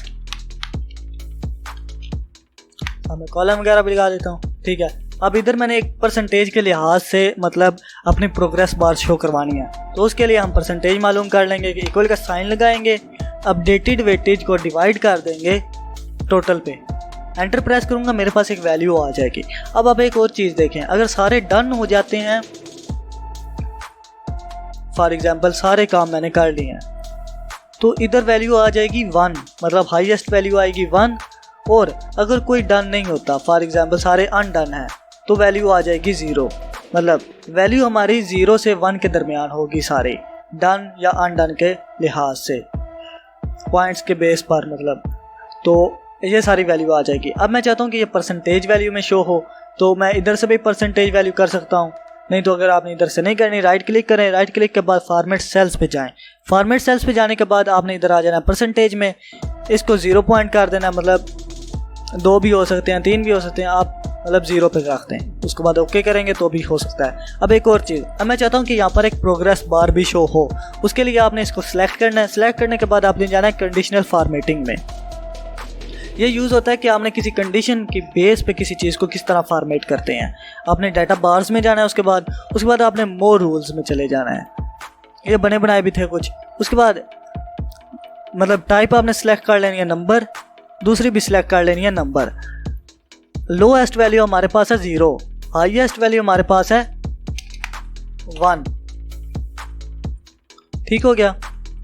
डाटा बार इधर से सिलेक्ट कर लेंगे। उसके बाद आपने सेलेक्ट कर लेना है आप कलर कौन सा देना चाहते हैं, ब्लू, ग्रीन या जो भी आप देना चाहते हैं वो सिलेक्ट कर लें। मैं अगर चाहता हूं कि मैं ये कलर देना चाहता हूं तो ये मैं सिलेक्ट कर लूँगा। उसके बाद मैं ओके प्रेस करूँगा तो 70% के हिसाब से ये डाटा फिलिंग शुरू हो जाएगी। फॉर एग्जांपल अगर यहाँ पर कोई लो है तो उसकी परसेंटेज देखें, परसेंटेज बार के हिसाब से कम ज़्यादा हो रही होगी। अगर अनडन शो करता हूँ तो वो अलग हिसाब दिखाएगा। तो इस तरह मतलब आपका एक बेसिक टास्क मैनेजर बन जाएगा। अभी तक हमने तकरीबन अपना सारा टास्क मैनेजर बना लिया है, उसकी वर्किंग पूरी हो गई है। अब मैं चाहता हूँ कि थोड़ा खूबसूरत भी लगे ना, तो उसके लिए सिंपल हम यही करेंगे कि ये चीज़ हम नहीं दिखाना चाहते, इनको हम सिलेक्ट कर लेंगे। सिलेक्ट करने के बाद हम जाएंगे इधर फॉर्मेट में। फॉर्मेट में जाने के बाद हमने हाइड या अनहाइड को सिलेक्ट करना है। उसके बाद हमने आ जाना है हाइड कॉलम्स में। तो ये कॉलम जितने भी सिलेक्टेड थे ये हाइड हो जाएंगे, ये इधर मौजूद हैं। अगर आप इनको वापस लाना चाहते हैं तो आपने इन दोनों कॉलम्स को सिलेक्ट करना है। उसके बाद फॉर्मेट में जाना है और यहाँ से अनहाइड कर लेना है। ठीक है, उसके बाद हमने इनको भी मतलब बोल्ड कर लिया। उसके बाद मैं चाहता हूँ कि इधर माई टास्क लिस्ट एक हेडिंग आ जाए, तो मैं इधर लिख दूंगा माई